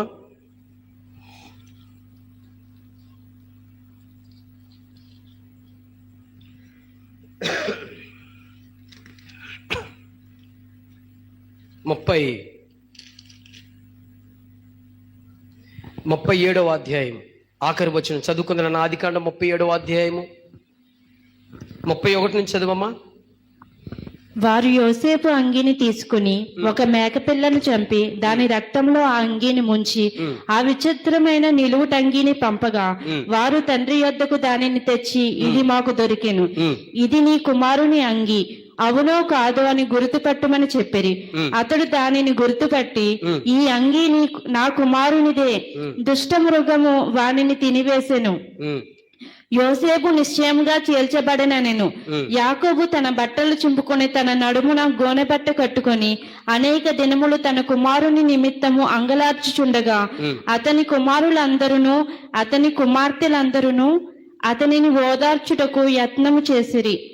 అయితే అతడు ఓదార్పు పొందనొల్లక నేను అంగలార్చుచు మృతుల లోకమునకు నా కుమారుని యొద్దకు వెళ్ళదనని చెప్పి అతని తండ్రి అతని కోసం ఏడ్చెను. చాలా మామూలుగా ఏడవలేదు. ఇదే ఏడుపు ఎవరు ఏడ్చారు? ఏసావు ఏడ్చాడు. ఎలా ఏడ్చాడు తెలుసా? తండ్రి ఒక్క ఆశీర్వాదం లేదా తండ్రి, తండ్రి ఒక్క ఆశీర్వాదం లేదా తండ్రి, తండ్రి నాకు ఒక్క ఆశీర్వాదం లేదా. నా ప్రియులరా, చూసారా, దీవెన దీవెనే, ఆశీర్వాదం ఆశీర్వాదమే, నువ్వు పడే శ్రమ శ్రమయే. చాలా మంది దేవుడు నాతో మాట్లాడేశాడండి, మరి నేను ఎలా ఉన్నా పర్వాలేదండి, నేను ఎలా ఉన్నా ఎలా తిన్నా పర్లేదండి, ఎలాంటి మోసం చేసినా పర్వాలేదండోయ్ అని చెప్పి తప్పించుకుని వారులారా జాగ్రత్త. దేవుడి సంవత్సరం నాకు 2 ఎకరాల భూమి ఇచ్చాడండి, దేవుడి సంవత్సరం నాకు బంగారం ఇచ్చాడండి, దేవుడు నా ఉద్యోగాన్ని ఇంప్రూవ్మెంట్ చేశాడండి, దేవుడు నా ఆస్తిని పెంచాడండి అంటే పెంచాడు. ఆశీర్వాదం ఆశీర్వాదమే, కానీ నువ్వు అనుభవించాల్సింది అనుభవించటం తప్పదు. ఏసావుని ఏ విధంగా మోసం చేశాడో, ఇస్సాకుని ఏ విధంగా మోసం చేశాడో, అదే రీతిలో లాబాను అనేక మార్లు మోసం చేశాడు. లాబాను ఒక్కడే మోసం చేశాడా? తన సొంత కడుపును పుట్టిన కుమారులు కూడా మోసం చేశారు. అంటే అందుకే భక్తుడు ఏమంటాడో తెలుసా? భక్తుడు ఏమంటాడో తెలుసా? నువ్వేం విత్తుతావో ఆ పంట ఖచ్చితంగా కోస్తావు. నేను ఈ మాటలు ఇంకొక భక్తుడి జీవితంలో కూడా ఇలా జరిగింది. దావీదు జీవితంలో కూడా సేమ్. దావీదు జీవితంలో కూడా అంటే తిరగలేదు. అందుకే ఇక నుంచి మనం జాగ్రత్త పడవలసిన విషయం ఏంటంటే, మనము ఎవరి విషయంలోనూ ఎవరి జోలికిని ఎవరి విషయంలో అన్యాయంగా దుర్మార్గంగా మాట్లాడనే వద్దు, ప్రవర్తించనే వద్దు. చెప్పండి మాట. మాట్లాడనే వద్దు, ప్రవర్తించనే వద్దు. ఎవరి జోలికి అన్యాయంగా పోవద్దు, ఎవరిని అన్యాయంగా మాట్లాడొద్దు, ఎవరిని దుర్మార్గంగా ఆలోచనలు చేయొద్దు. దాన్ని ఖచ్చితంగా నువ్వు అనుభవిస్తావు, తప్పక అనుభవిస్తావు. అది నేను చెప్పేది కాదు, పరిశుద్ధ గ్రంథంలో అది జరిగిన సత్యం, వాస్తవం. ఎవరికి అన్యాయం చేయొద్దు, ఎవరికి మోసం చేయొద్దు. నువ్వు నీ భార్యకు నువ్వు మోసం చేస్తే తప్పక అనుభవిస్తావు. నీ భర్తకు మోసం చేస్తే ఖచ్చితంగా నువ్వు అనుభవిస్తావు. నీ పిల్లల విషయంలో నువ్వు చేసిన అన్యాయం ఖచ్చితంగా అనుభవిస్తావు. ఏదైనా సరే అది తుడిచిపోదు, ఖచ్చితంగా అది నీ వెనకాల వెంటాడుతూ నిన్ను తరుముతూ నీ శిక్షా విధానానికి తీసుకువెళ్తుంది. అది నా దేవుని బిడ్డలారా, దీని విషయమై ప్రభు ఎదుట పశ్చాత్తాపడాల్సిన సమయం ఇది. మోకరించండి, అడుగు నువ్వు దేవుని సన్నిధిలో.